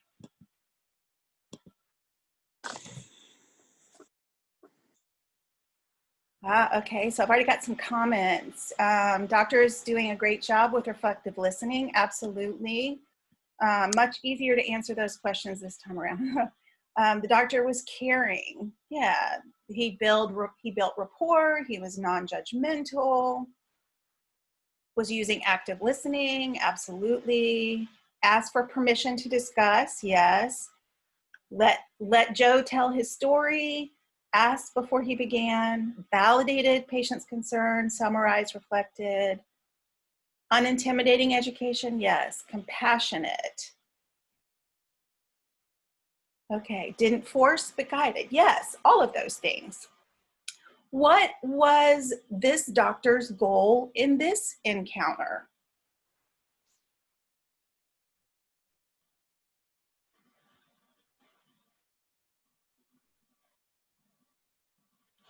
Same as the first, to change future behavior, to reduce his risk.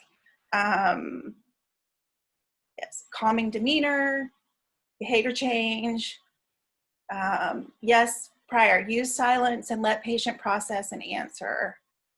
Raising awareness, helping the client come up with their own plan. Whose idea is the best idea in the room? The client's was, yes. And to enhance motivation, all of these things, yes.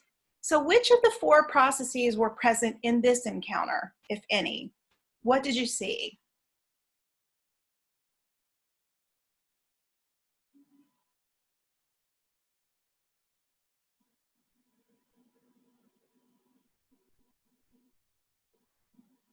All for engagement, evocation.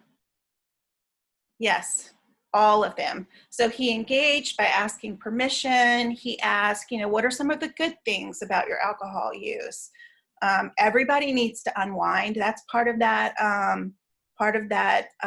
engagement, and that's also part of the spirit. Focused in on the alcohol use, the reason he was there in the ER, and what was important to the client. Evoked from him his own ideas about what was good and not so good and what he might do, and then collaboratively worked on a plan. Absolutely. In what ways did the doctor demonstrate the spirit of motivational interviewing, if at all?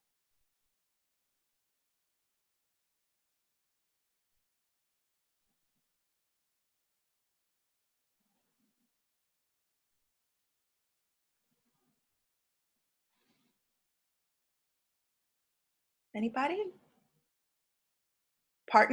Definitely partnered with the client, used compassion, explored the client's ambivalence, created a positive, non-judgmental environment, absolutely showed collaboration, not confrontation, because that first video was definitely confrontation. Sherry says, utilized all, supported and encouraged, spoke with him, not at him, affirmed that his idea was a good plan. Yes. Client had autonomy to decide. Yes. Considered the client's perspective. All of those things. So based on this encounter, how willing do you think the patient, Joe, we learned his name in this one, would be to make a change in his drinking or reduce his risk as a result? So I'm getting some high numbers here: 8, 9, 6 or 7, 7, 4, 5. Okay. So a broad range, but on the higher end of the scale. Yeah. So more likely to make a change. Now, I often have individuals say that they don't think it maybe would be that high, but maybe a little bit. And I also often have trainees mention that if Joe was still intoxicated, how effective would this conversation be? Which is a great point. I will say, in the emergency room when I was doing SBIRT in the trenches, we did not go in and speak with people who were under the influence of either alcohol, substances, or any kind of medications because of that very reason. And a couple of you bring out good points. Follow-up would be important. Now, and then the next person says the doctor planted the seed. So follow-up is important if we have the option of follow-up. Sometimes we don't have the option of follow-up. This was an ER patient. I worked in the ER. We may never see these people again. And so we do often have to think about these motivational interviewing encounters are sometimes planting the seed. And this particular physician provided, if this is not working for you, here are some options. Please reach out. There are resources. And so keeping that in mind. Fortunately, it looks like majority of you have work in fields where you do get to follow up with people. So Pryor says we could ask for a commitment to their plan. Absolutely, that would be something that we could explore a little bit further if we had more time with this patient. How ready are you? How important is this? How confident are you? What is your next step? And then, schedule that follow-up to see how things are going, see how that commitment is going. Yes. Okay. All great answers. Thank you for your feedback. And absolutely, if necessary, we can make that warm handoff if the client is interested. So one thing to keep in mind is when we're inviting our clients in and partnering with them, they're going to be engaged. If we are confronting and imposing our own agenda, it's going to feel like a battle or a tug of war. And if we are working harder than our clients, we're working too hard. We want them to be doing the work of the talking about behavior change as much or more than we are, because remember, they're the ones who have to do the work outside of the office. So we have the framework, we have the spirit. So let's talk about some of the skills, some of the techniques, some of the tools that you can put in your motivational interviewing toolkit and pull out at different points in time. So yet another acronym. We talk about the core MI skills, we refer to them as OARs. And these are, if you think about you are in the canoe or kayak with your client and you are navigating down the river of change, these are the tools that are helping guide you and your client in the conversation. So those are open-ended questions, affirmations, reflections, and summaries. Open-ended questions help our clients convey more information. It encourages that engagement portion, so that foundational process of motivational interviewing helps our clients explore, helps us understand more of our client's perspective, and often start with either what, how, or tell me more. Why do we want to use open-ended questions? One of the reasons why is when we are doing, particularly, there are things that we have to do in our fields, assessments and things that are closed-ended questions. And what tends to happen is we ask a question, we get an answer, we ask a question, we get an answer, and our clients become passive in the encounter. They expect that you only want the information that you're asking, and therefore they're not going to elaborate anymore. And so that prevents them from exploring their ambivalence, from seeing both sides of it, and for tapping into maybe some of their personal motivation. Now, certainly we're going to have to do assessments with closed-ended questions, but as much as possible, pepper those with questions asking your clients to elaborate. And then particularly when you're addressing this specific issue, ask those open-ended questions, because that's part of what invites them to participate and collaborate and be a partner and an active participant in the encounter. Yes, Prior, it does become more like an interrogation if we're doing question, answer in a closed-ended fashion. So contrasting open to closed-ended questions so you can recognize them more readily. Closed-ended questions are typically for gathering very specific information, and either they're yes or no answers, multiple choice answers, or fill in the blank, because they limit the information we're getting from our client.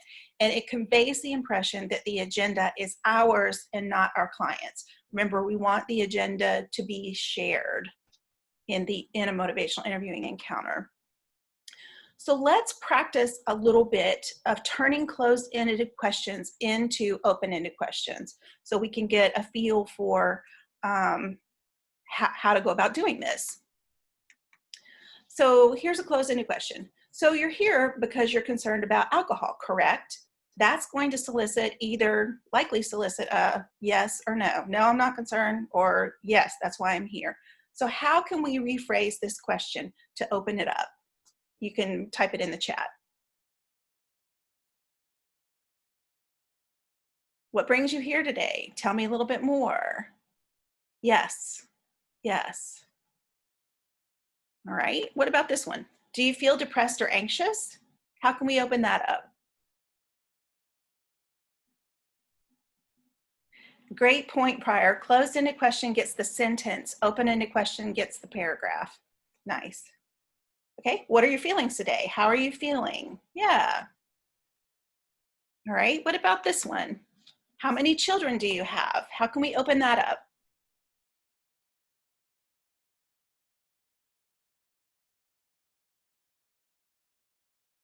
Tell me about your family. Yep. All right. And here's another one.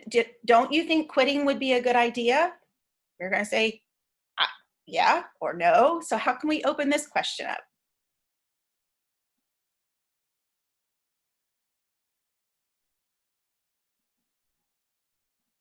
This one's a little harder. What would the benefits of quitting be? Yes. What would be the advantages to quitting? How do you feel about quitting?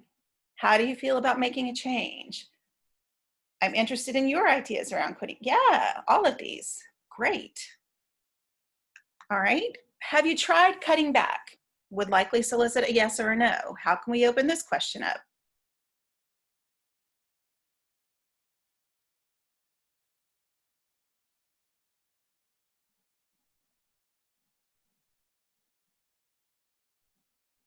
Please tell me what you have tried.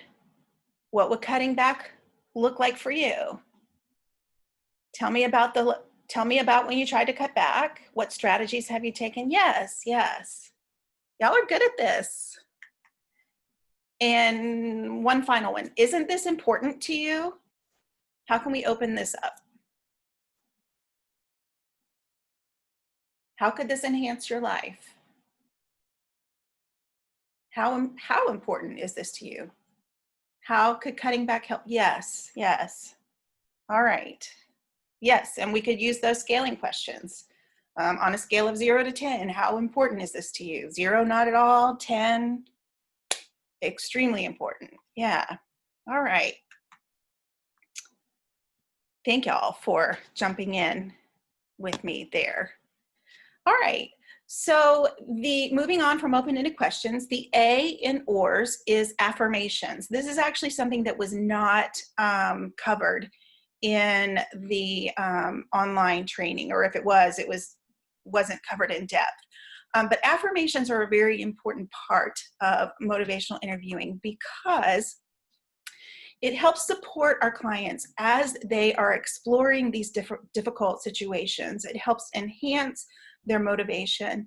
And so what exactly is an affirmation? It's a compliment or a statement of appreciation and understanding, and particularly in the context of behavior change.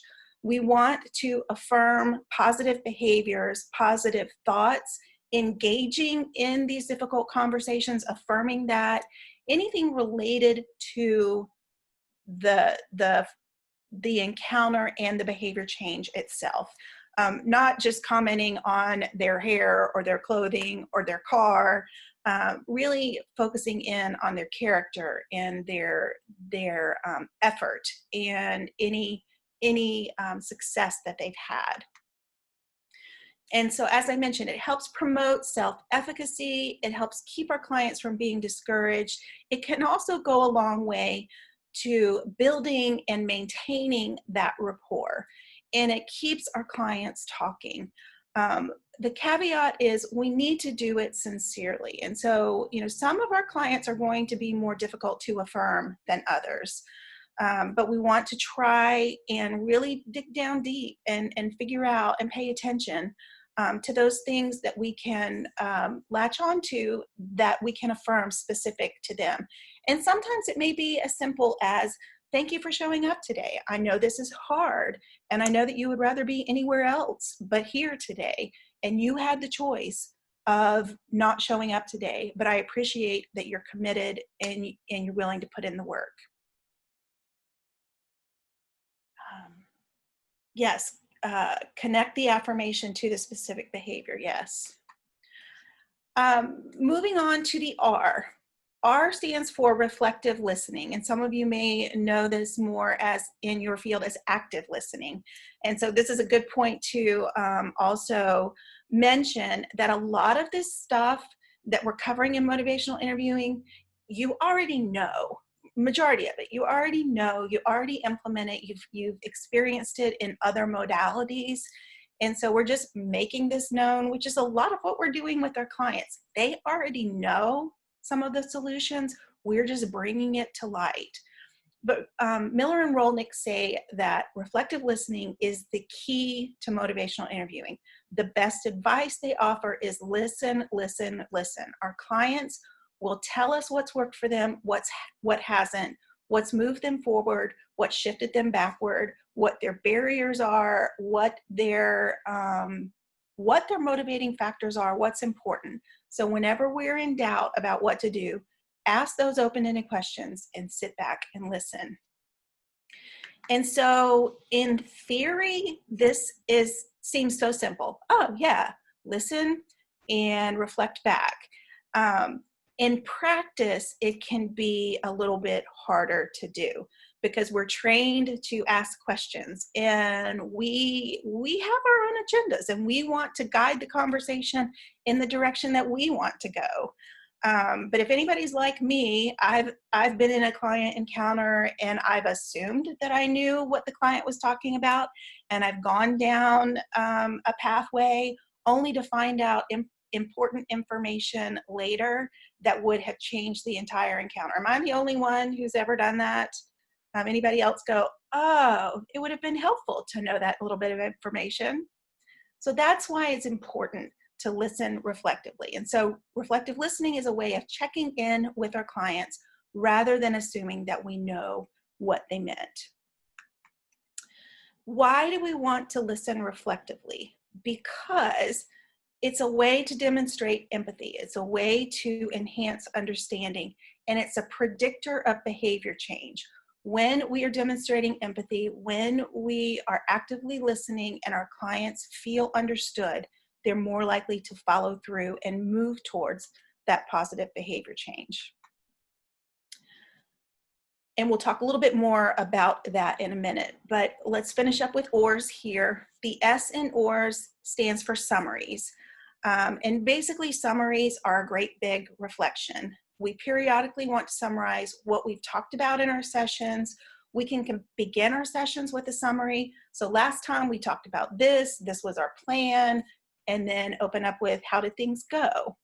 Or we can end a session. This is what we've talked about today. This is why you said this is important. This is what you said you'd be willing to do. And we'll check in next week and see how things went. And sometimes we can use a summary in the middle of a session to transition. So we've talked about why, some of the good things, some of the not so good things, and you're beginning to tie in your behavior to what's going on with you right now. So if it's okay with you, let's talk a little bit about how you might go about making that change. So we can use summaries strategically in a number of different ways. They help facilitate and guide our discussions. And when we offer our summaries, we want to be selective in what we reflect back, and we want to be concise. We definitely want to reflect their ambivalence, because remember, we all have ambivalence. We want to normalize that, but we also want to accentuate and end with change talk. And we'll talk a little bit more about change talk in a minute. And all along, we also want to affirm and reinforce our clients' specific, unique, intrinsic motivation to change. So what do we know so far about motivational interviewing? Ambivalence is normal. Change can take time. Motivation is fluid. And in the context of a caring, compassionate relationship, we can help influence and guide our clients to thinking about and implementing change.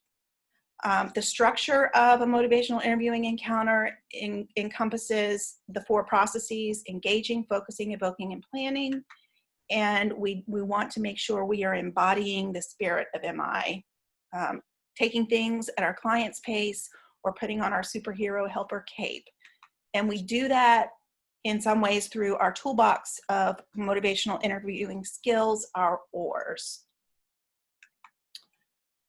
And what is the goal of MI? What we're wanting to do is create and amplify discrepancy between what our clients are currently doing and broader goals. And so those broader goals are going to encompass whatever they're coming to see us for, as well as their personal goals. And the way that we do this is by creating cognitive dissonance between where they are now and where they want to be. We do that through asking those open-ended questions, listening, evoking, and getting our clients talking about change. The more they talk about it, the more they'll be willing to do something about it. So the material from the whole slide set comes from Motivational Interviewing 3, the book I showed you earlier, and this book here, Listening Well. If you want to learn more, I highly recommend this book here. It's small and compact. It's very easy to read and really goes in depth in how to reflectively listen. And this is one that Dr. Miller just recently, in the last couple of years, published. And I don't make any money off of that. I just like the book. So let's talk a little bit about reflective listening and accurate empathy. But first, I want to see if anybody has any questions, needs any clarification. If you want to pop that in the chat.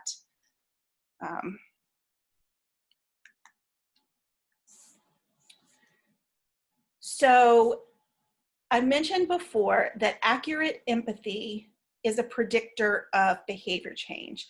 And so when we are conversing with someone, with anyone about anything, basically person A down here, bottom left corner, is trying to communicate some kind of meaning, their thoughts, their feelings about something.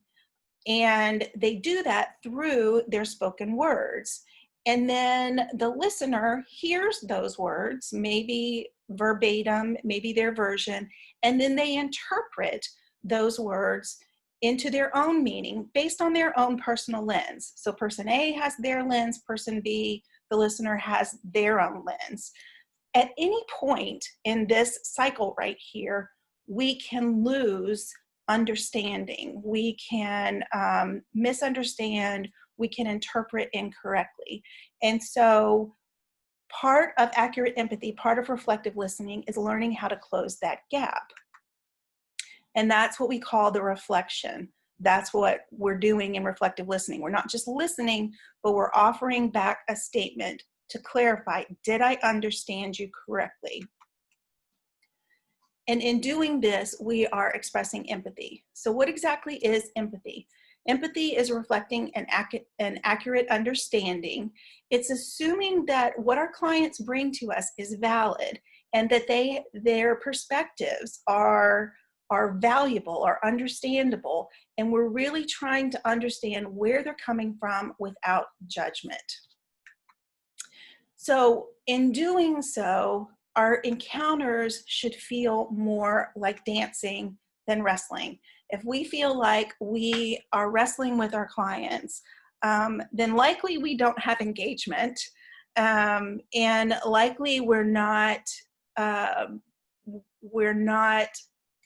connecting with our clients. And so that's one of the reasons why we want to reflect back and make sure that we're understanding. So how do we form reflections?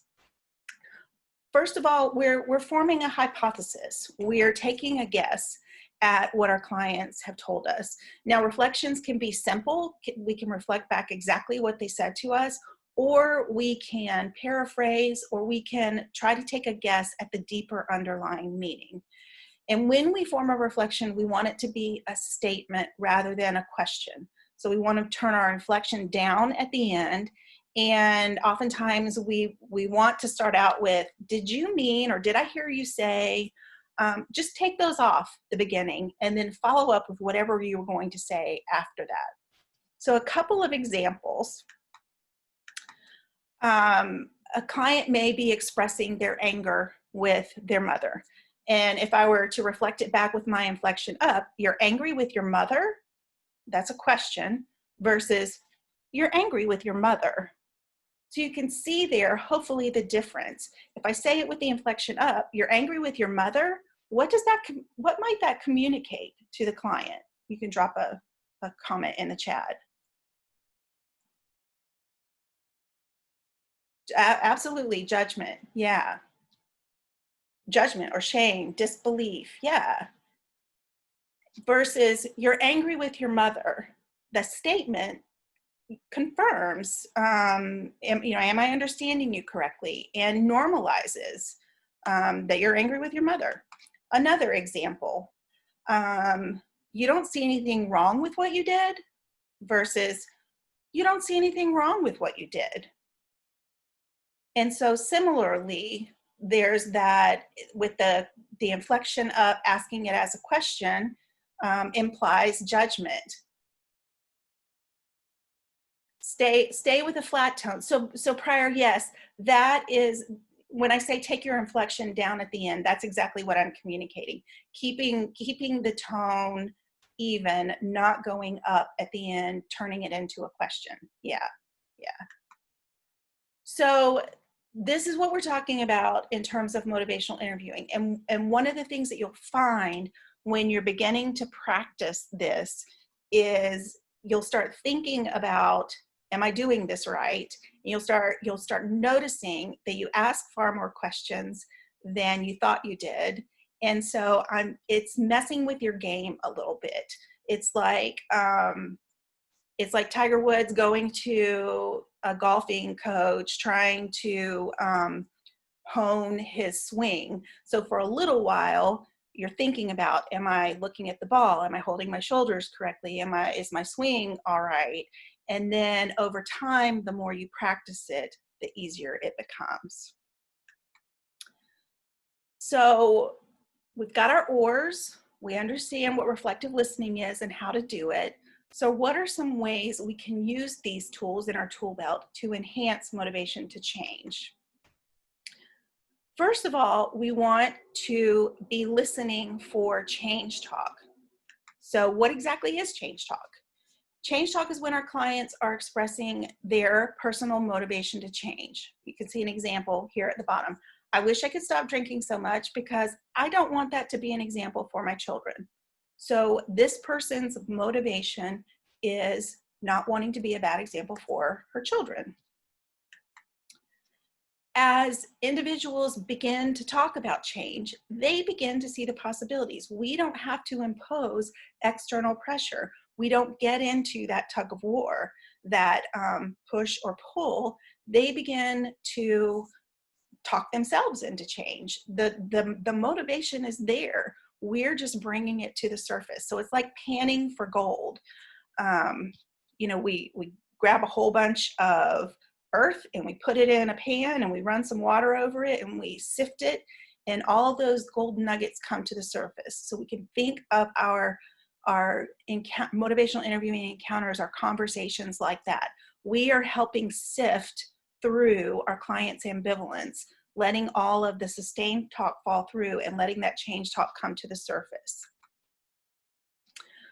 So there are two types of change talk, and we want to pay attention to what our clients are telling us and where they are in their stages of change, because we'll want to approach things differently based on that. So the two types are preparatory change talk, meaning that our clients have not resolved their ambivalence. They're still struggling with whether they want to make a change or not. And then mobilizing change talk. They've decided they're ready to make some kind of change, and that's when we know that there's likely going to be a positive outcome. And so yet another acronym of how to recognize this is DARN CATS. So preparatory change talk can be recognized by DARN: desire, ability, reason, and need. So when our clients are saying, I would like to, I wish I could, I really want to, they're expressing a desire. When they say, I think I can, I know I can, I've done it before, I know I'm able, they're expressing ability. And then reason and need are pretty self-explanatory. I know I'd feel better, I'd have more energy, I'd worry less, I need to, I should, I have to, reason and need. So when our clients are talking like this, they're expressing change talk, and at the same time we recognize they're not quite ready to implement a plan. And so we don't want to jump too quickly to the planning stage in that encounter. And so that may look like another conversation or two that is working on exploring their ambivalence. We may need to evoke more information from them versus mobilizing change talk. Commitment, activation, and taking steps. So when we hear our clients committing to change, I'm going to do this, I will be successful, I'm ready, prepared, and willing, or I'm actively taking steps, then this is the point where we know we can start talking about plan and we can start honing that plan. And so if our clients are giving us mobilizing change talk, we don't need to spend a whole lot of time on the exploring their ambivalence. We can move to the plan. But if they're not giving us this, we need to hang around in that evocation for a while. So the way this might look, I give the example of, I've done a couple of marathons in the past, And I'm really good at the long runs on the weekend, but I'm really bad at getting my midweek training runs in. And so if I were going to use the preparatory change talk around that, I want to get those midweek runs in because I know that my long runs on the weekend would be easier. I know I'm able, I've done it before, I've trained before. The reason I need to do this is so I'm not out there huffing and puffing and struggling. And I need to do this so that I can be successful when I get out there to actually do the marathon, and I don't die. I cross the finish line strong and with a good time. And at the same time, I might be expressing some sustained talk, but we'll talk about that in a minute. My mobilizing change talk around that would sound like this. I am going to get those midweek runs in. Activation would sound like I have scheduled those runs around my work schedule. I have laid out my clothes and I've set an alarm to get up in the morning to do this. And taking steps is I'm out here running and I got 2 training runs in midweek. So that's the difference in how that might sound. The issue with change talk is it comes peppered with sustained talk. Remember I talked about sifting for gold. We get a whole lot of dirt in with it. We get a whole lot of reasons, excuses why people want to continue doing what they're doing. It's opposite sides of the coin, and it's reflecting our clients' ambivalence. So going back to my earlier New Year's resolutions, my sustained talk sounds like I'm indoors, I'm having to do my client sessions online, I'm stressed because of everything, I'm not able to get my races in, and I maladaptively choose to eat to comfort my stress rather than doing other things, rather than pulling out my yoga mat or doing some kind of exercise video in front of my television in my living room. And so we get both in any conversation. So we have to figure out how to parse out the change talk from the sustained talk. So let's look at a few examples. The client might say something like this: I really don't want to stop smoking, but I know that I should. I've tried before and it's really hard. Each of these next 3 statements are reflections of what the client has told us. Each of these are reflecting back, trying to close that gap, but only one of them reflects the change talk. So you really don't want to change. It's pretty clear to you that you ought to quit, and you don't think you can quit. Which of these is reflecting the change talk?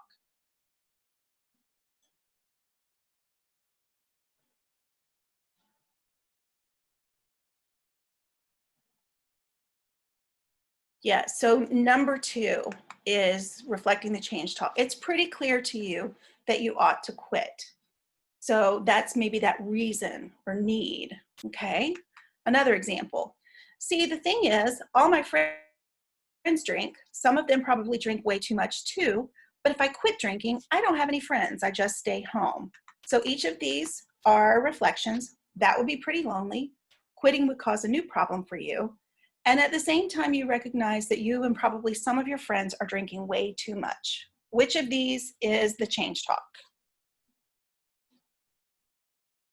Yes, number 3.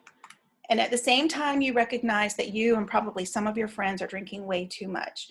Now, a beautiful complex reflection would include all of this. That'd be pretty lonely and it would cause a new problem for you. And at the same time, you recognize you and probably some of your friends are drinking way too much. So that would be reflecting ambivalence and ending with giving a double-sided reflection and ending with the change talk. We always want to end with that change talk. And then finally, I know you're worried that I'm getting addicted, and I guess I can see what you mean, but I really need more pain medicine. I don't know how I would get through the day without it. If you won't prescribe it, then I'll find someone else who will. You understand my worry about dependence. It's hard to imagine how you would get along without more medicine. One way or another, you're going to get more medicine. Which of these reflects change talk? So I need to clarify in this context, the person is misusing pain medicine. Yeah, so number one, you understand my worry about dependence. Yeah. So the client said, I know you're worried that I'm getting addicted. Yeah. Yeah, so we have the choice of whether we focus the conversation on sustained talk or change talk. Now, I will clarify that oftentimes early in a relationship with a client, there's a need to build that rapport, and there may be far more focus on sustained talk to build that rapport. Maybe they're if you think about the stages of change in pre-contemplation and contemplation, they're not even really ambivalent, particularly if we are approaching them with something that they've never even considered. And so, early on, there may be more sustained talk, but ultimately we're hoping to listen really carefully, sift really carefully, and even pick out the tiniest of gold nuggets of change talk. Yeah. So one way that we can get our clients talking is by doing the decisional balance. And Dr. Labner talked about in the SBIRT intervention, the brief intervention, one way to do this is asking, what's good about your current behavior? What are the benefits? And then asking what's not so good about it. And so in this way, we are bringing to light our clients' ambivalence, and we're helping them weigh the costs versus benefits of staying the same versus changing. And so these are some of the ways that we can ask about the positive. What are some of the good things? What do you like about? We want to summarize that. We want to normalize that, like our second doctor did. Yeah, everybody needs to unwind. And then ask about what are some of the not so good things? What is the downside? What are some of the aspects that you're not so happy about? And then end with that. When we offer that summary back, we can reflect both sides, but we always want to be ending with that change talk. So that's the last thing that we're leaving our clients with. When we do that decisional balance, we want to accept and explore whatever answers our clients give us, reflect back their ambivalence, and summarize, normalize, and affirm at any point in time that we have opportunity. Another tool that we have for enhancing motivation is our readiness ruler. And we can use the importance, confidence, and readiness. How ready are you to do this? And another two ways that we can use this is by asking about importance and confidence. How important is it that you make this change? How confident? Oftentimes, clients may feel it's of the utmost importance, but they're lacking in confidence. And so in that case, we really want to focus on building their confidence. What would make you more confident? What barriers do you have? And then conversely, sometimes people are like, oh yeah, I could quit at any point in time if I wanted to. It's just not that important. So then we need to focus on what would make this more important. So these are the ways in which you can use the readiness rulers. And like we've already talked about, we want to, whatever number they give us, we want to drop down to a lower number. Why that number? And what does that mean to you? Why did you choose that number rather than a lower number? To get them talking about the positive aspects of making the change. Also ask them, where would you like to be on this scale? Because not everybody's going to want to be at a 10. Some people may be completely content with where they are.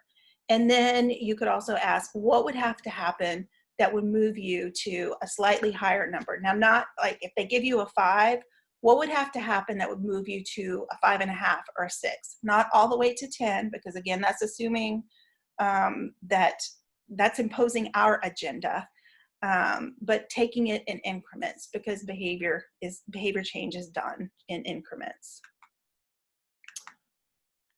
Right, why is this not advancing? All right, I'm frozen here. Oh, there we go. Okay. And one last tool for your toolkit is the elicit, provide, elicit, or ask, offer, ask sandwich. Oftentimes we do need to educate, we do need to provide information to our clients. And so what we want to do is ask them, what do you already know? What have you tried? What are your thoughts about your risk level? And that helps us clarify what maybe the root issue is, where the misinformation is, the misunderstanding. And then at that point, we can provide feedback. If it'd be okay with you, I'd like to clarify a little bit of information. I'd like to show you this diagram of the ways in which alcohol or marijuana or cocaine affect you health-wise. And then we have an opportunity to offer advice. And sometimes our clients are going to ask us for advice. What do you suggest? That's an open invitation.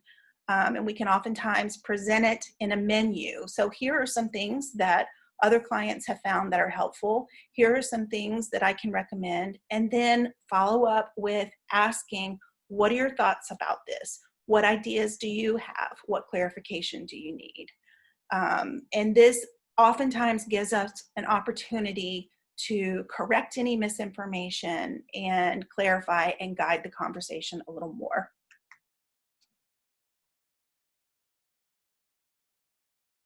All right.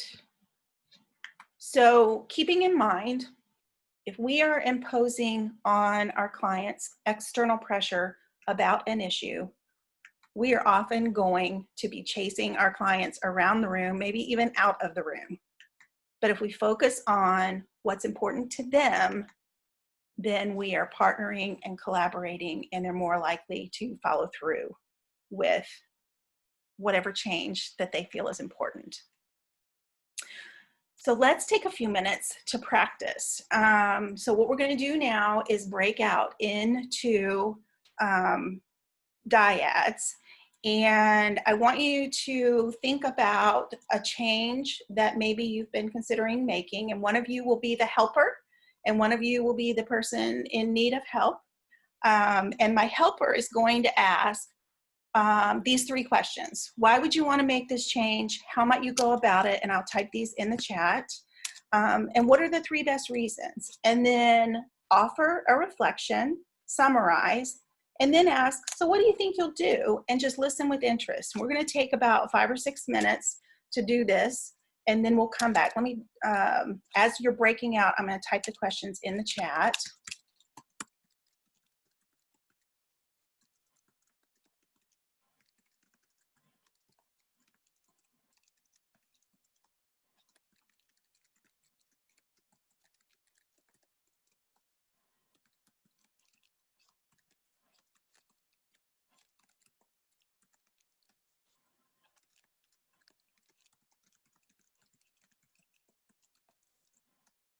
All right, so we're going to go to break. Does anybody have any comments, questions, concerns?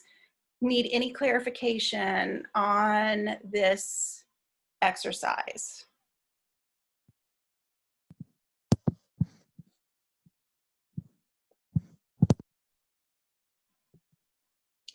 How will we be broken up? Will that be something Sarah does? Yes, Sarah will place you in a breakout room with another person, and this person you'll be with for the remainder of the practices that we're going to do, SBIRT. So use this opportunity to engage and build rapport. And I tell you what, I'm going to ask that the person with the shortest hair be my helper, and the person with the longest hair be the person in need of help, just to make it easier so you don't spend a lot of time trying to figure out who's who.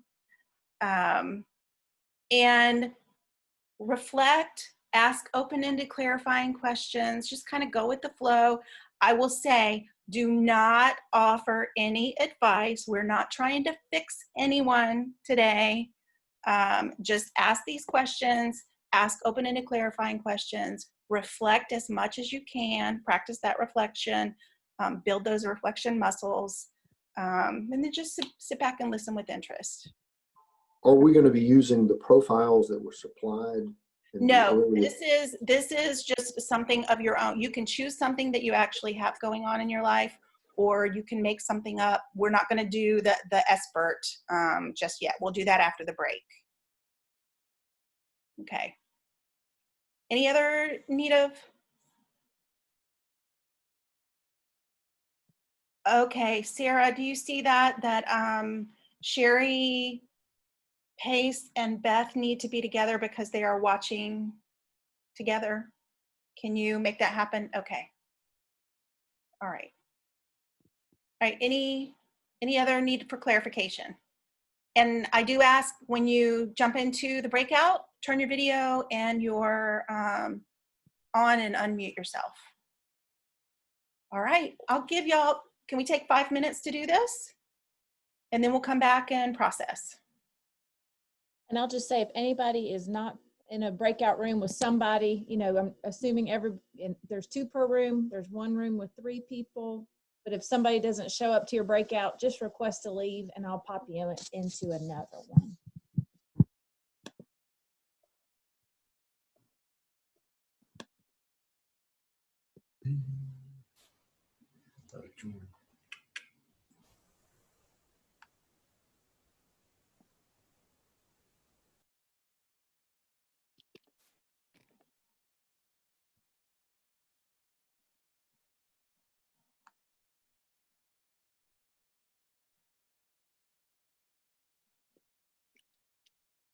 So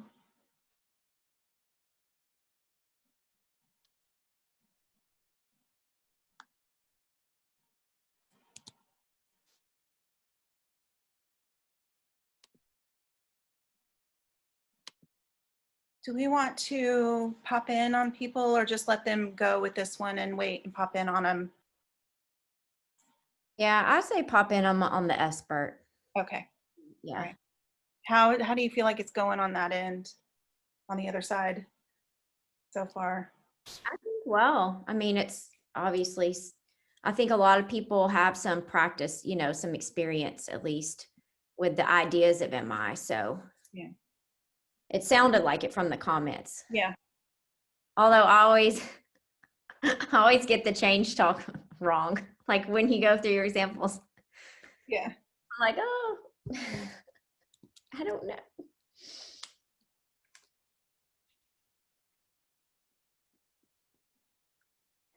Like the Yeah, I people think, sorry, Sarah. are not joining rooms, so I'm just doing some shuffling here. So we'll need to kind of remember that for the next session, kind of give us a couple minutes to move people around, because just because we've assigned them, if they're not active with their computer, they're not joining their room. Does that make sense? Yeah. Well, and sometimes people just don't want to participate and opt not to. Yeah. I was saying, I think it's going great, Denise. I think you're doing a really nice job of kind of coordinating the technology issues too, of like you've managed the chat very well. I think sometimes that can kind of get out of control. Thanks. Yeah, no, I think Kat, you're doing a nice job of basically like giving, like it's very clear when people should be responding to you and when it's not. And Yeah, it's been an exercise on the Mint forum. We've all been going back and forth, sharing ideas on how to manage the technology. And there are a lot of, if the training were longer, there are some other things that I would exit out of and go in and do some other interactive things, but we don't have time today. I went to room 18 and no one showed up, so I left it as instructed. If you have Okay. somebody hanging out with nobody, then I'm happy to go there. I'll get you moved in just a second. No worries. Thank you.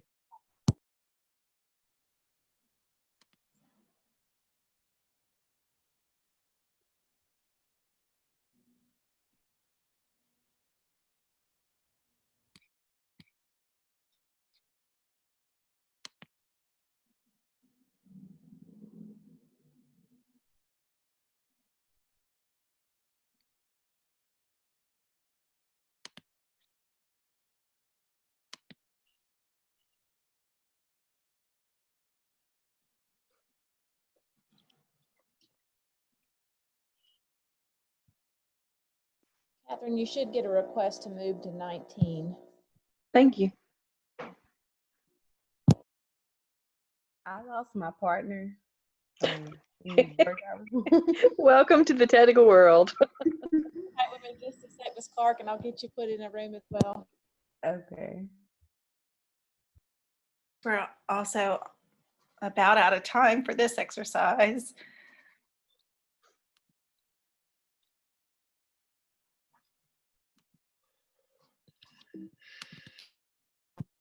Denise, can we add a couple minutes to the afternoon session for that?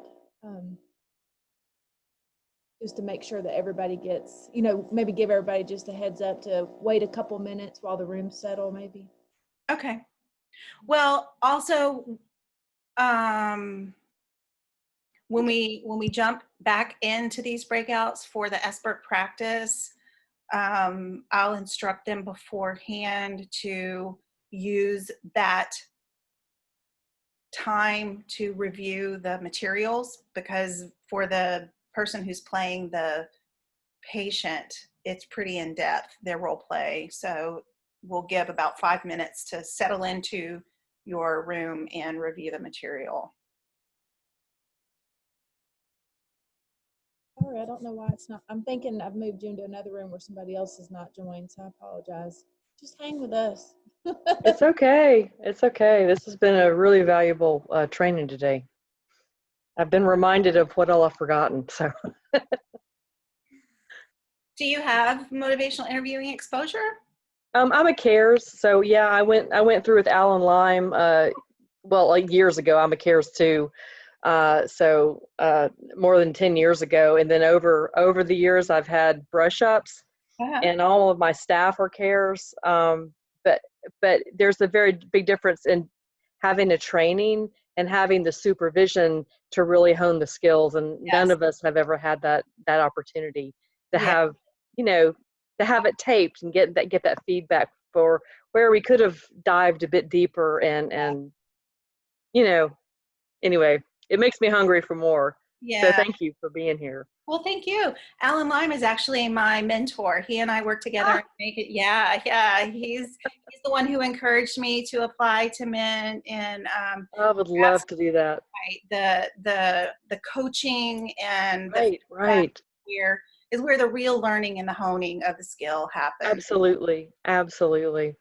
Yeah.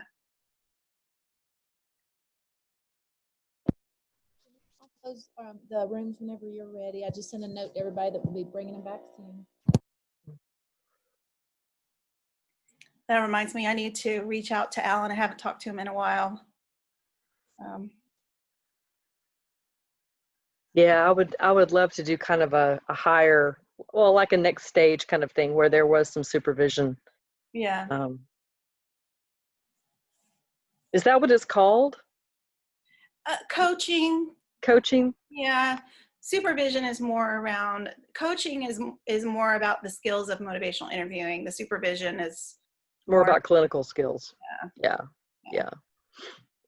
So Alan is both of those. Yeah. He does coaching and supervision. He's that unicorn. Yeah.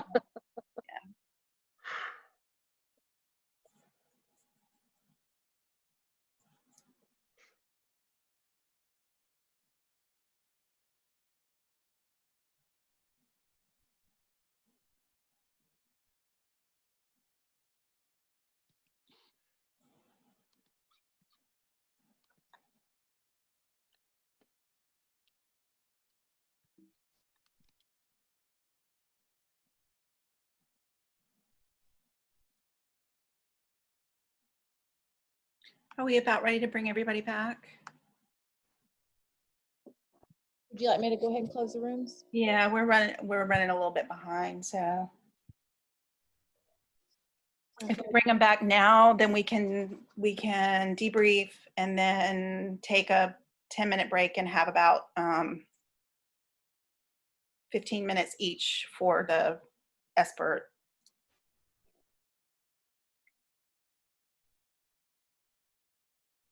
Got 30 seconds left, and then they'll automatically close. All right.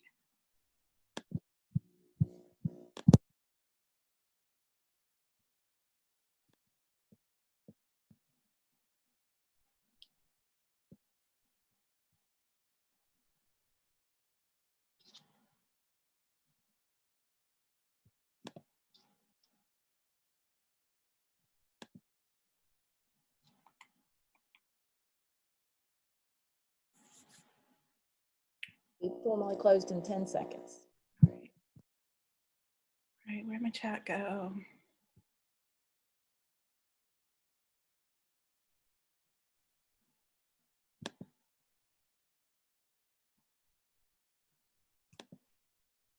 Can you hear me? Yes. Okay.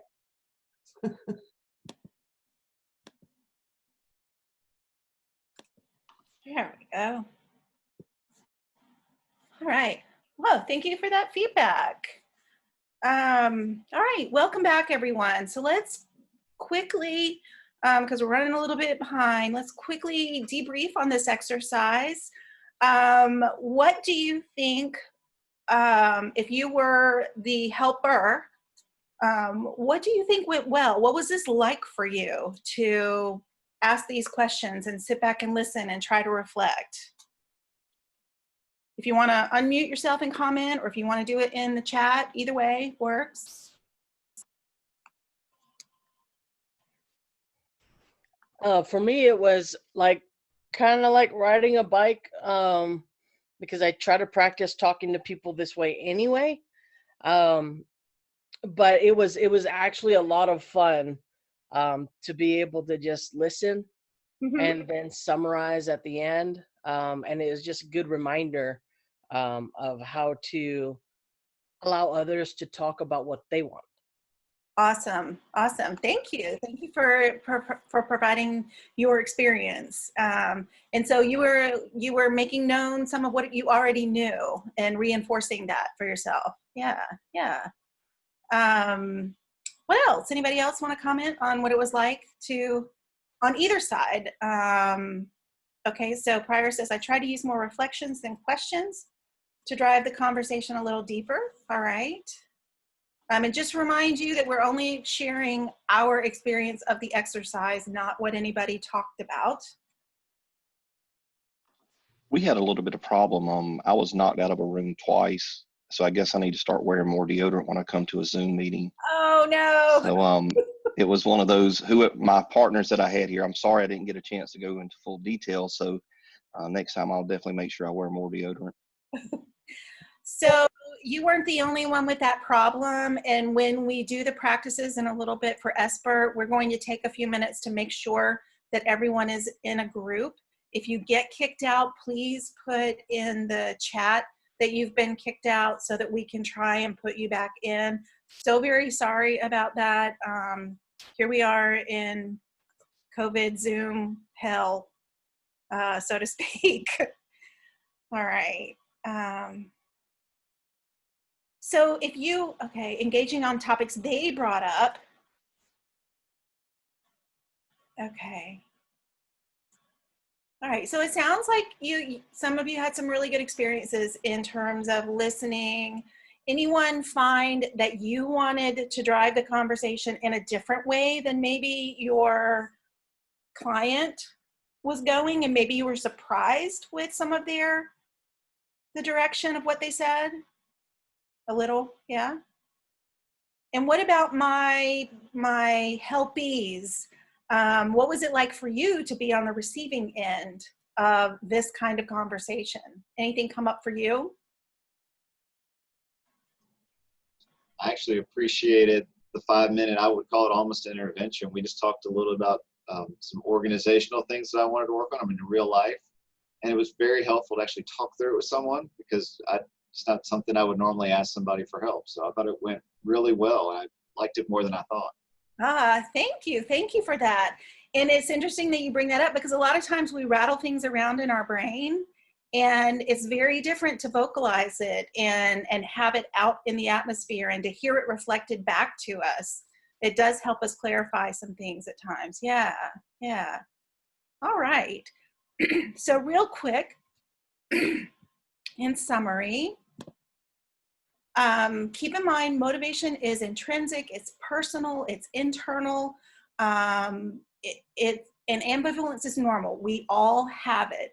And what we want to do when we're working with our clients around their ambivalence is to explore our client's ambivalence, amplify what is important to them, their goals. Develop that discrepancy. This is where you are. This is where you say you want to be. What stands in the way? What would help you be more, what would make it more important?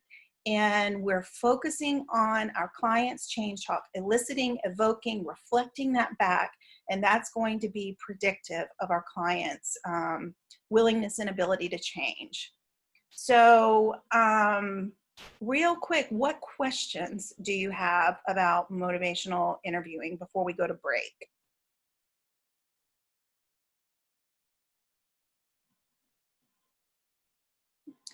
Kaylin says it was weird but fun to be the helpy. Made your Rose Shield says it made your task more at ease. Surprised with your comfort at being asked your opinion. Yeah. So if you're working with a client population who verbalizes a desire to change, but their behaviors, let's say, are not in alignment with their words, this seems like it would be a great opportunity to use some MI to kind of drop back down, right, to that engagement piece and really kind of doing something rather than a punitive approach or a, if you don't break the rules, you're kicked out kind of approach, right? Absolutely. So it's an opportunity, actually you can reflect that. So on the one hand, you say that this is important to you and these are your goals. And on the other hand, it appears that you're continuing to struggle with this and you still find yourself stuck. You know, tell me more about that. And so that's conveying that non-judgmental, you know, this is not working for you. Maybe we need to, you can reflect this. This doesn't seem to be working for you. Maybe we need to take a different approach. What do you think? Absolutely. Yeah. And Pryor says punitive is short-term change. MI is looking for long-term change. Yeah. And you know that you bring up a good point there. Sometimes people are going to tell us what they think we want to hear, just to be done with us. And we can reflect that as well. You know, you know, you're agreeing with me and you want to be done with me. And I want to make sure that this is what's best for you and that this is going to stick with you. So letting them know that you're hanging in there with them and their ideas and thoughts are important. Yeah. Any other questions?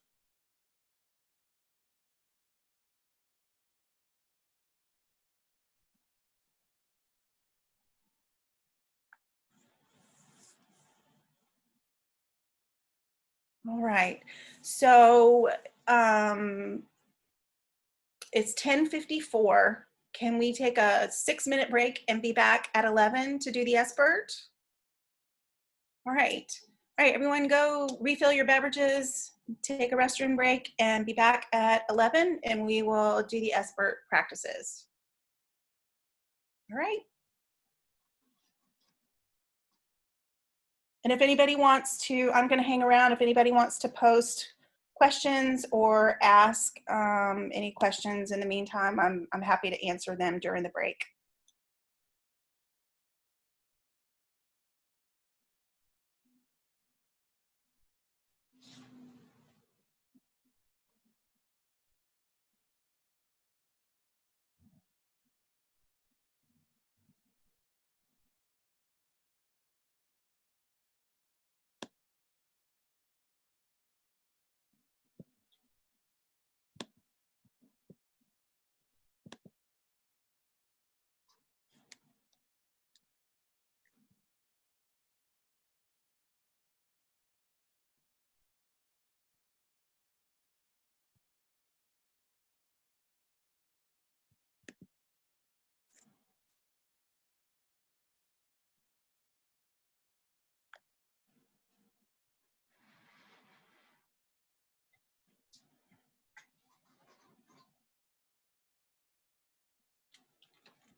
Denise, this is Pryor.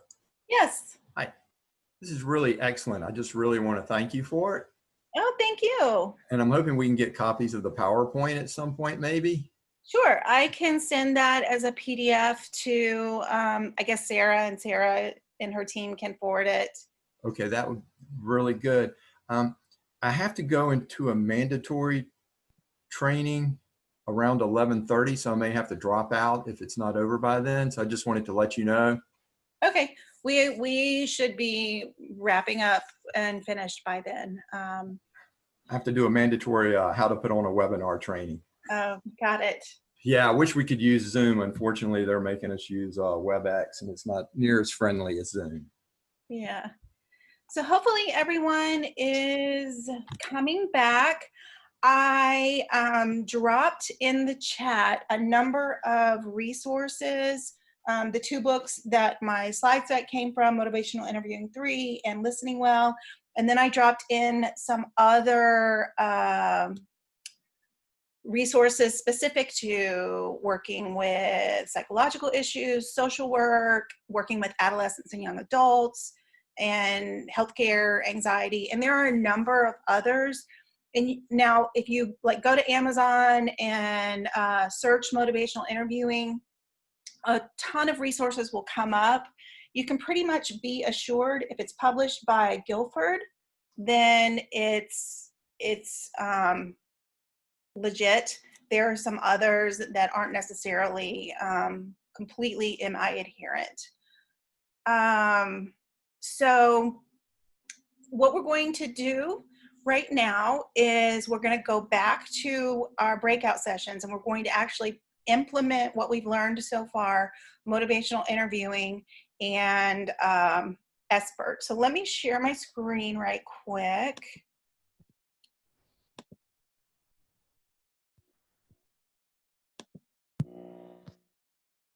So you should have, do you see the intervention card? Does everyone see the intervention card?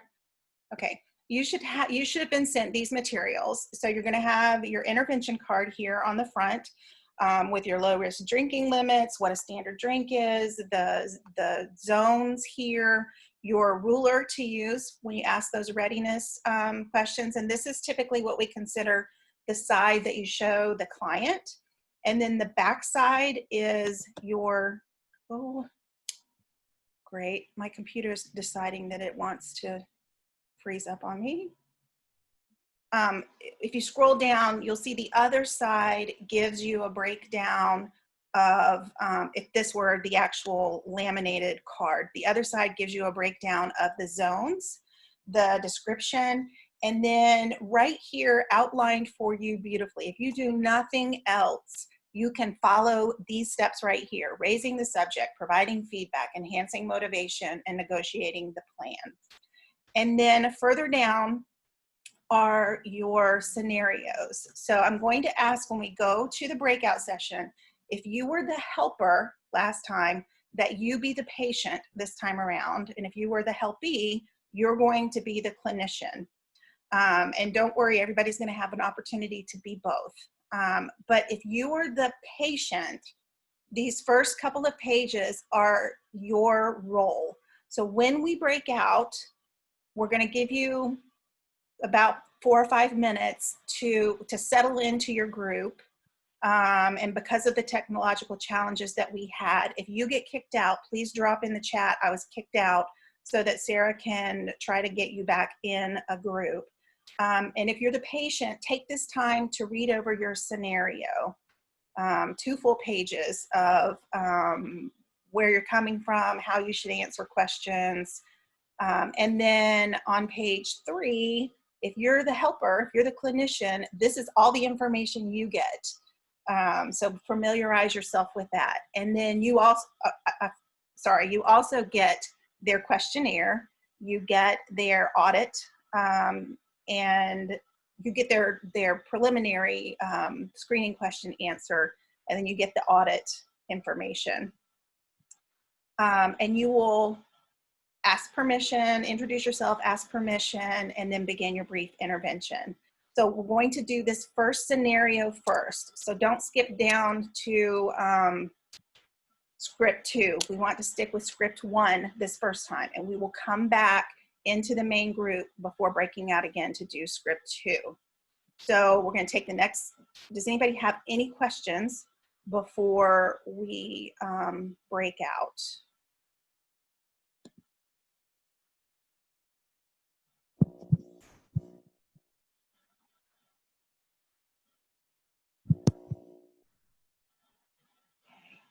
All right, I don't yet see any questions. If you do have any questions, drop them in the chat.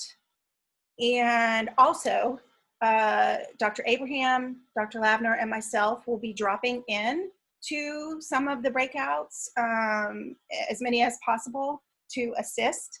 If you are in need of assistance, you can drop in the chat help, and hopefully Sarah can drop us over in your group if you need that help. So we'll take about 3 or 4 minutes to transition. While you're transitioning, review the material. And then if you're the helper, utilize your SBIRT card, your intervention card to guide your intervention. Listen, reflect, and have fun with it. And I do ask my patients, please don't be the patient from hell. Follow the guidelines on the scenario. How can I go about viewing the information for as the helpee? I've been I'm trying to locate the information to read for the scenario, but how was that sent to them? How was the material sent to them? It was emailed. So it should have been in the email. From Jacob, I believe. Okay. Yes, that was a great question. It's kind of helpful to have that.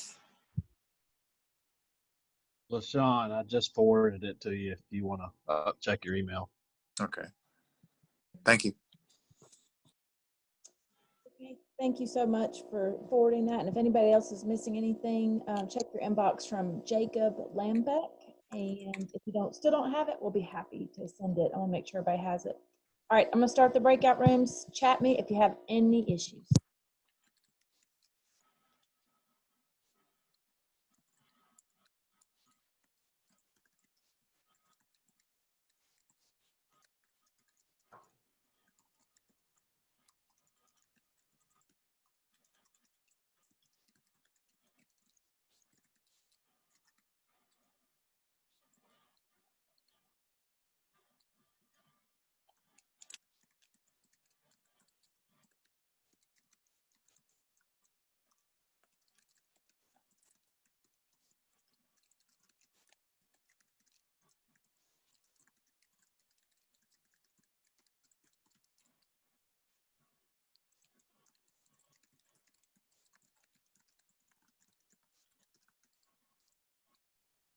Sarah, I resent you the PDF in case you need to email it to anyone. Just that might be easier.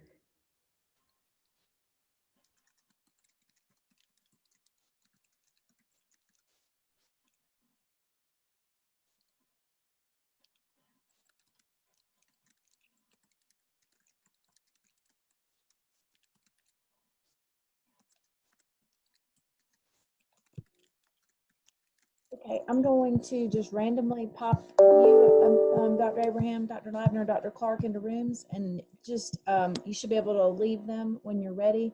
I'm going to try to pop you into a room where there seems to still be a handful of these folks who've probably gone to grab a cup of coffee and have not joined the meeting room.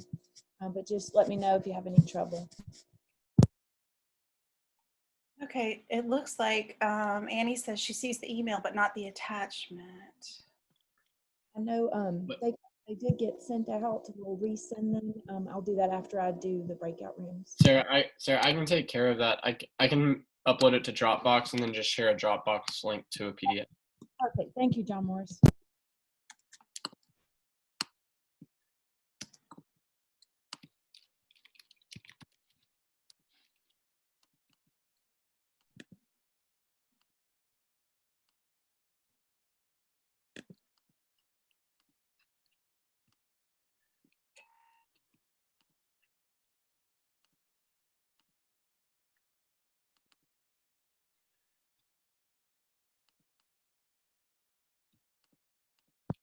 A great idea, John. Thank you.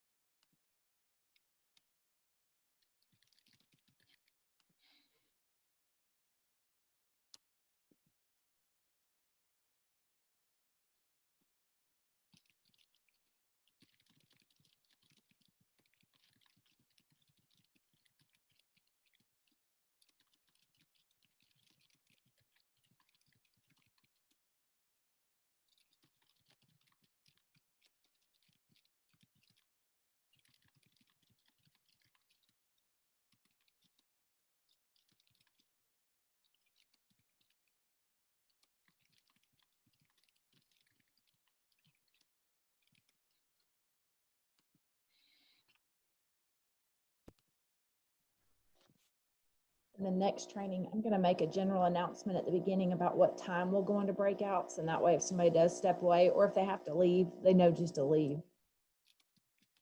And then I forgot to mention little ice cream dude. Sarah, do you want me to text your email link to this Dropbox so you can have it next meeting if that happens again? You're muted.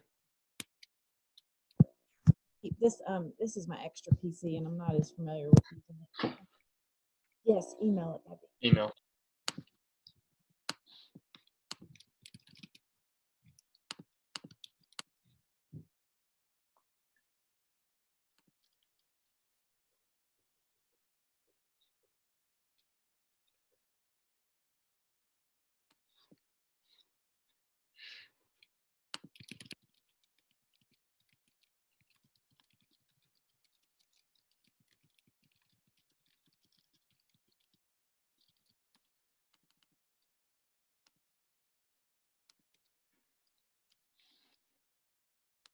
All right, I just sent it to your email.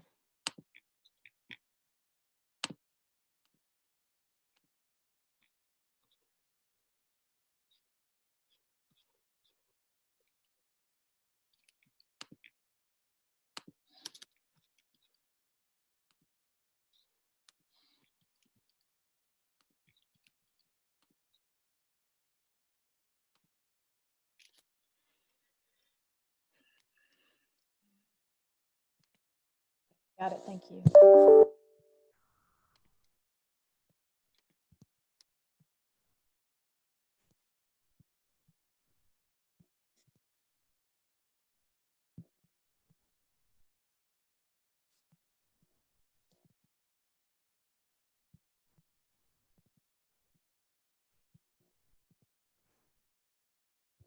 Did she say what time she wanted everybody to come back? I didn't. I don't recall that she did.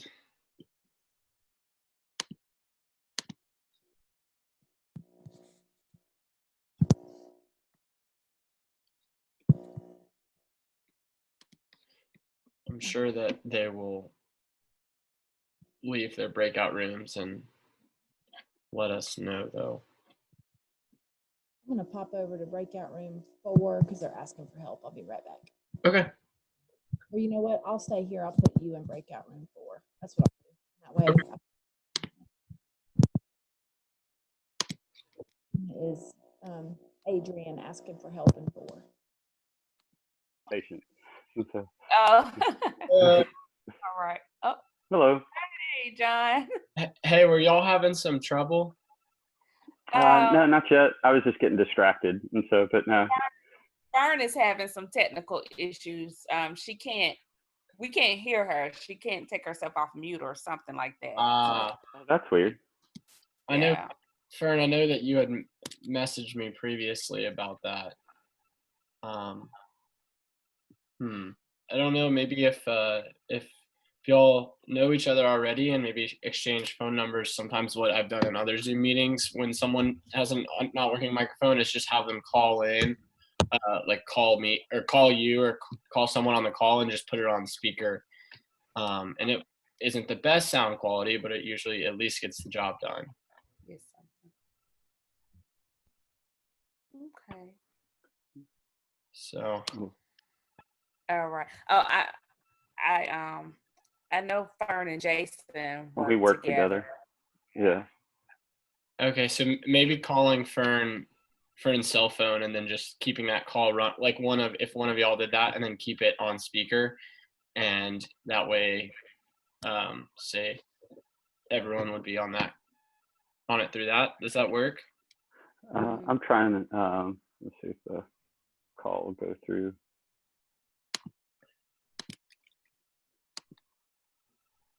Huh. Yeah, I'm trying to call her, and I don't know if it's, I don't know if it's because my audio on the Zoom call, but it's not letting me call her while I'm in the app. I'll try bouncing out.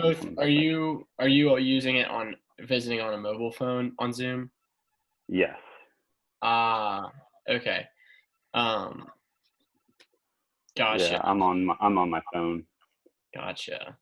So is that what it is? It won't let me like have a call and do the Zoom at the same time. Well,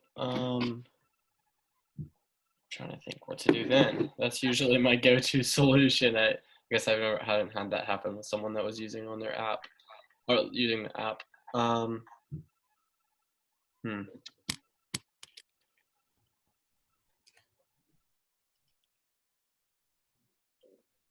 Delilah, are you on your computer or phone? I am.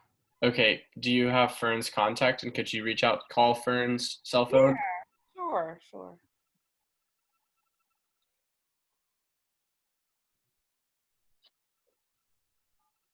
And Fern, are you using a computer? Okay. So Delilah should be calling you. Hey. There we go. All right. Look. All right. Okay. Great. Oh, do you hear the feedback? Maybe trying to think with feedback. Maybe just try turning the volume down. I just play with it, I guess, and Okay. that's probably the best we could do. Is it sound clear, Fern? Or how? Yeah. Okay. Good deal. All right. Well, I'm gonna hop back out and see if Sarah needs me to help in any other breakout rooms. Okay. I don't know. And we need to bring everybody back in a couple of minutes anyway, so. Good.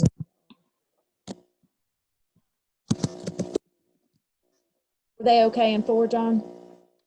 Yeah, Fern had messaged me earlier about not having a microphone on the computer, not able to figure that out. So I just had Delilah call Fern's cell phone and put it on speaker. Makes sense. And for some reason, I was able to move you, Dr. Abraham, but I haven't been able to move Denise back into a room. It says she's in a breakout room, but she's here. So what I'm going to do, John, is I'm going to experiment with you as though I'm moving you a second time and see if that happens to be the issue. Just let me know if you get a prompt.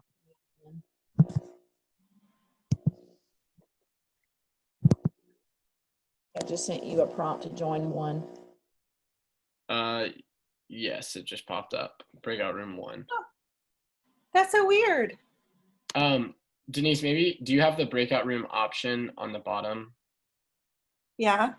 Click on that and see if there's a prompt. Oh, there it is. Okay. Well, at this point, we're wrapping things up, but I will notice that for next time. Yeah, I think maybe once you go into a breakout room the first time, whenever you get asked to go to it a second time, instead of like having a pop-up, you have to actually click on it. Got it. Oh, so I have learned something new today. We all are. Trial by fire. All right, I'm going to give everybody 1 minute left warning. You good? Amanda, you want to stay here or do you want to pop into another? I think I'm good. I think the groups were making it through, that I talked to are making it through the steps. It's probably a lot to fit in. I'm going to need to look at my slide set and see what I can trim for this afternoon. Okay. See, this one was the warm up. So I teach 2 sections of the same class, Denise, and the same thing happens. The section that gets class first, then I make adjustments for second class, and it tends to be shorter because I take too long the first time. Yeah. There's so much that I want to cut. I mean, I already pared it down tremendously. I get excited and want to go into detail, and then I start panicking. Oh no, I'm limited on my time, and then I start diarrhea of the mouth and can't rein it back in. I'm gonna go ahead and close rooms, ladies. Okay, great.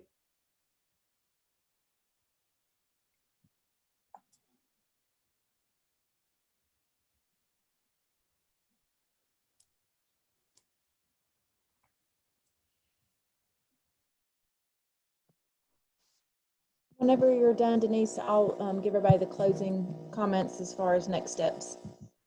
Okay. All right, welcome back, everyone. Are we all back? Okay, so one thing I do want to emphasize when we break out for the next session, we do want to focus on the steps. We want to try to get through as many as possible, but it's okay if you don't get through all of it. I want you to focus more on doing the steps that you do get through in a quality fashion and focusing on asking those open-ended questions and making sure that you offer reflections and listen. So having said that, how did it go for everyone? Does anyone want to share their experience real quick in the next minute?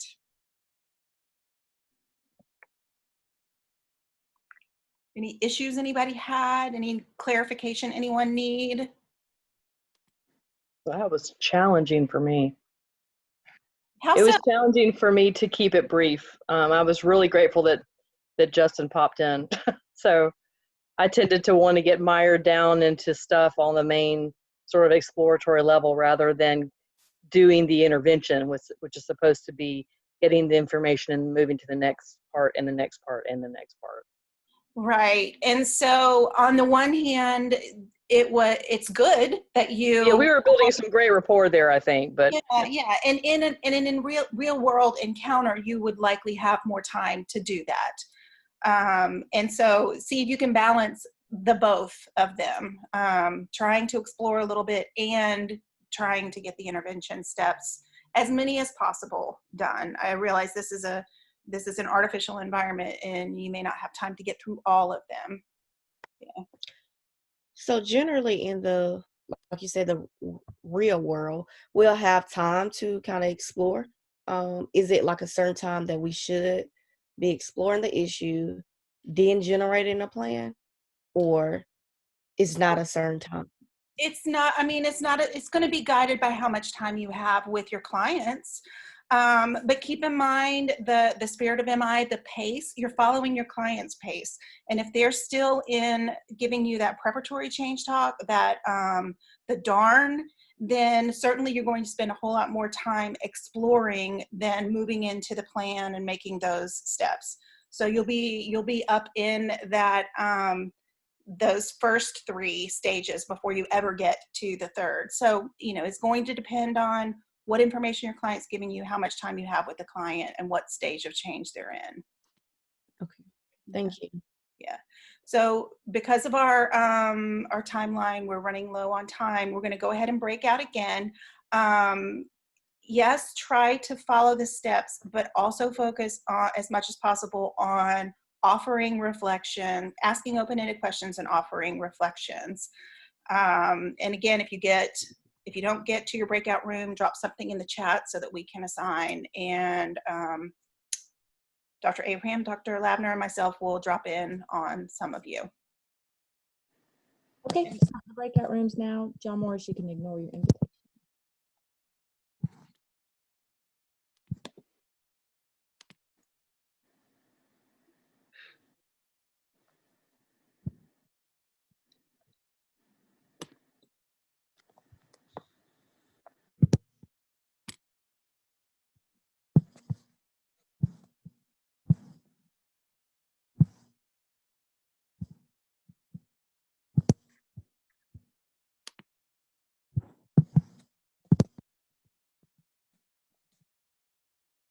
And some of you may need to, if you have a breakout rooms box at the bottom of your screen, hover over that or click on it and you should get your room assignment.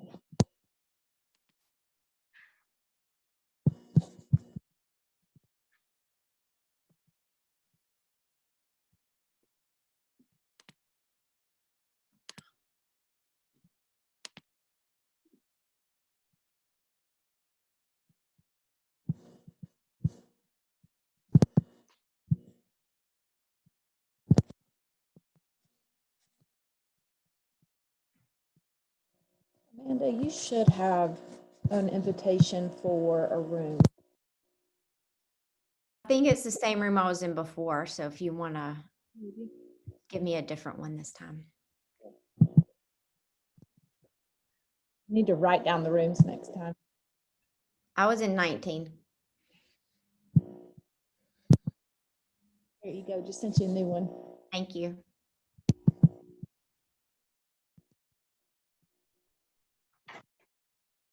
Just move Justin too.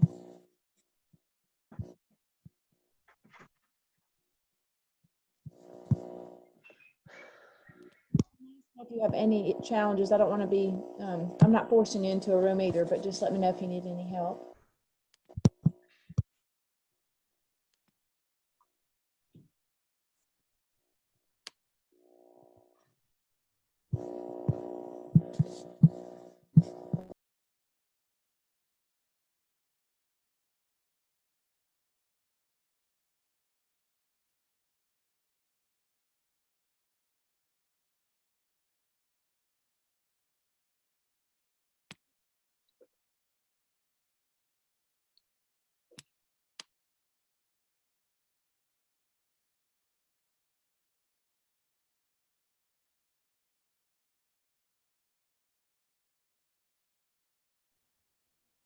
Hey, Sarah.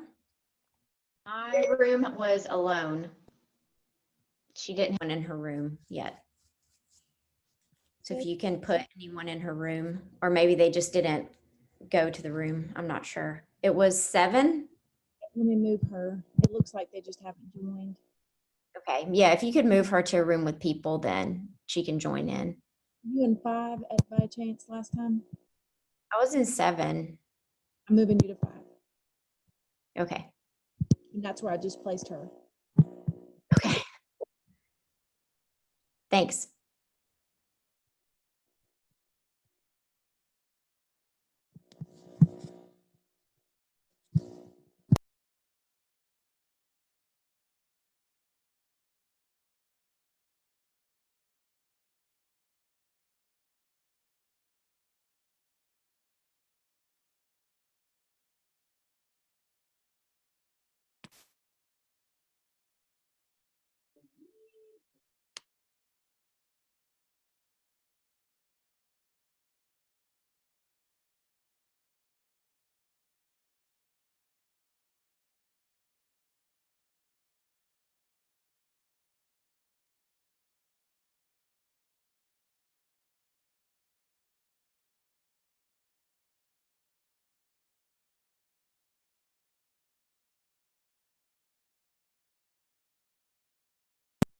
Morris, I'm going to send you to go help Chris, if you don't mind.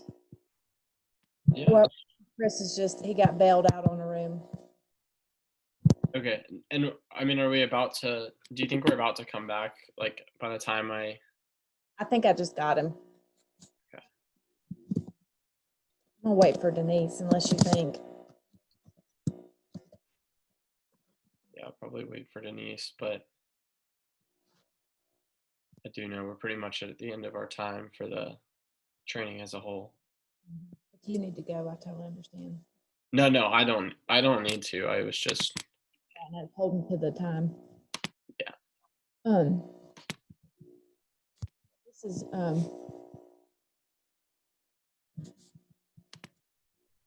make you co-host real quick just so you can see what the breakout rooms look like, just so you can, well, I won't do that because it might mess it up. Yeah, it's all right. I know. Hopefully you and Angela can debrief everything in the 15 minutes before the next one.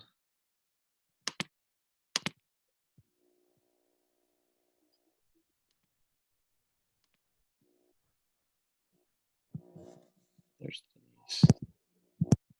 Denise. So they probably haven't had near enough time to do anything, but we are at time. Closing everybody. Thanks. I'm sorry for running over.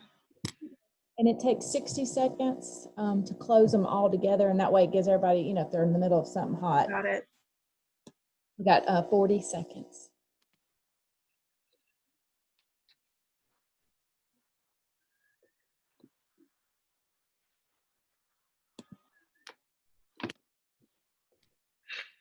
Seconds.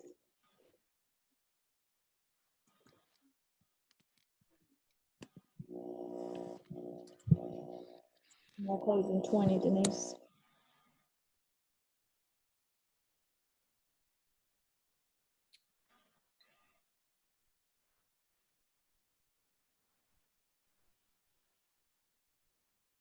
It looks like we may have lost some people too already because of time. Give them 2 seconds and the rooms will close and then you'll know.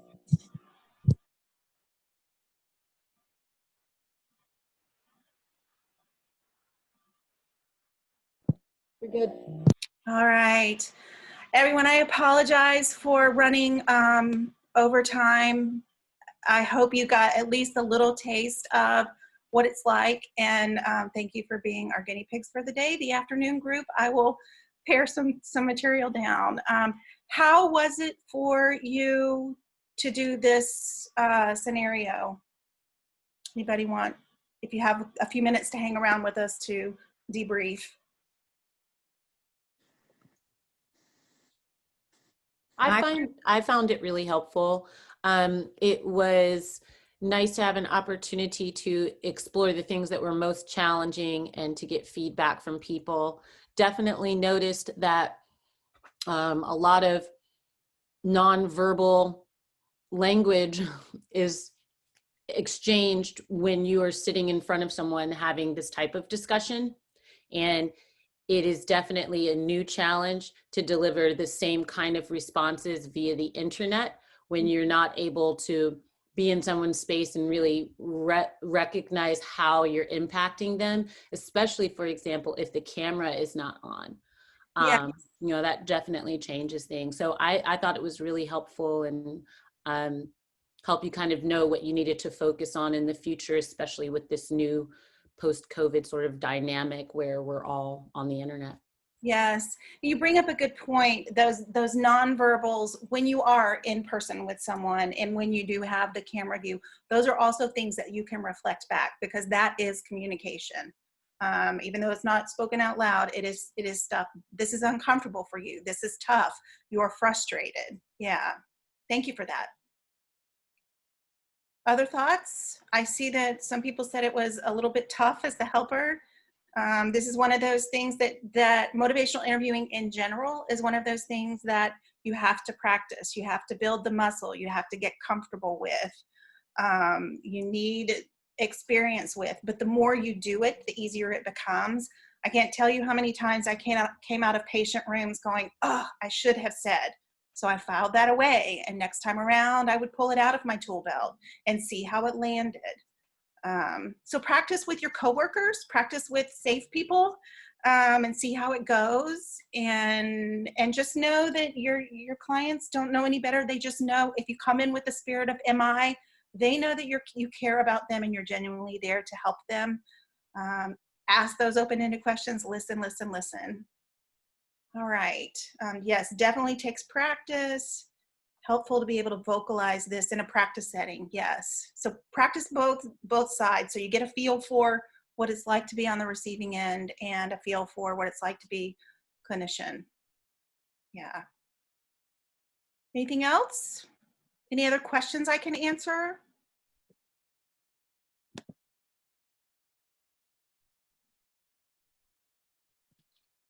Thank you so very much for being here with me today and hanging in here with me with the technology and the back and forth. Thank you all for your input and your interaction. That helps me on this end. It's a lot tougher to do this kind of training online on Zoom than it is in person.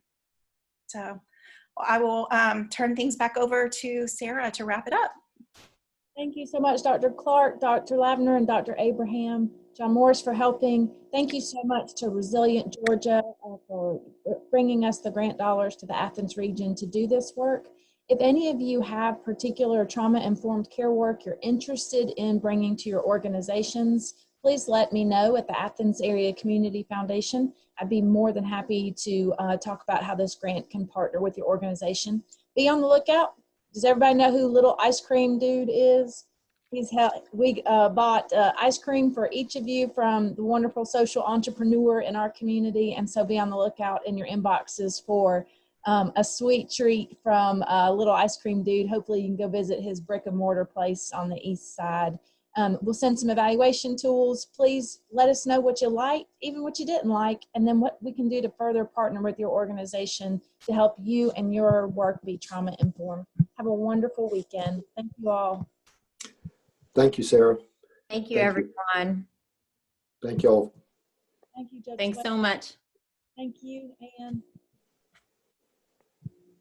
Denise, and Amanda, and Justin, John. I'll hang out for just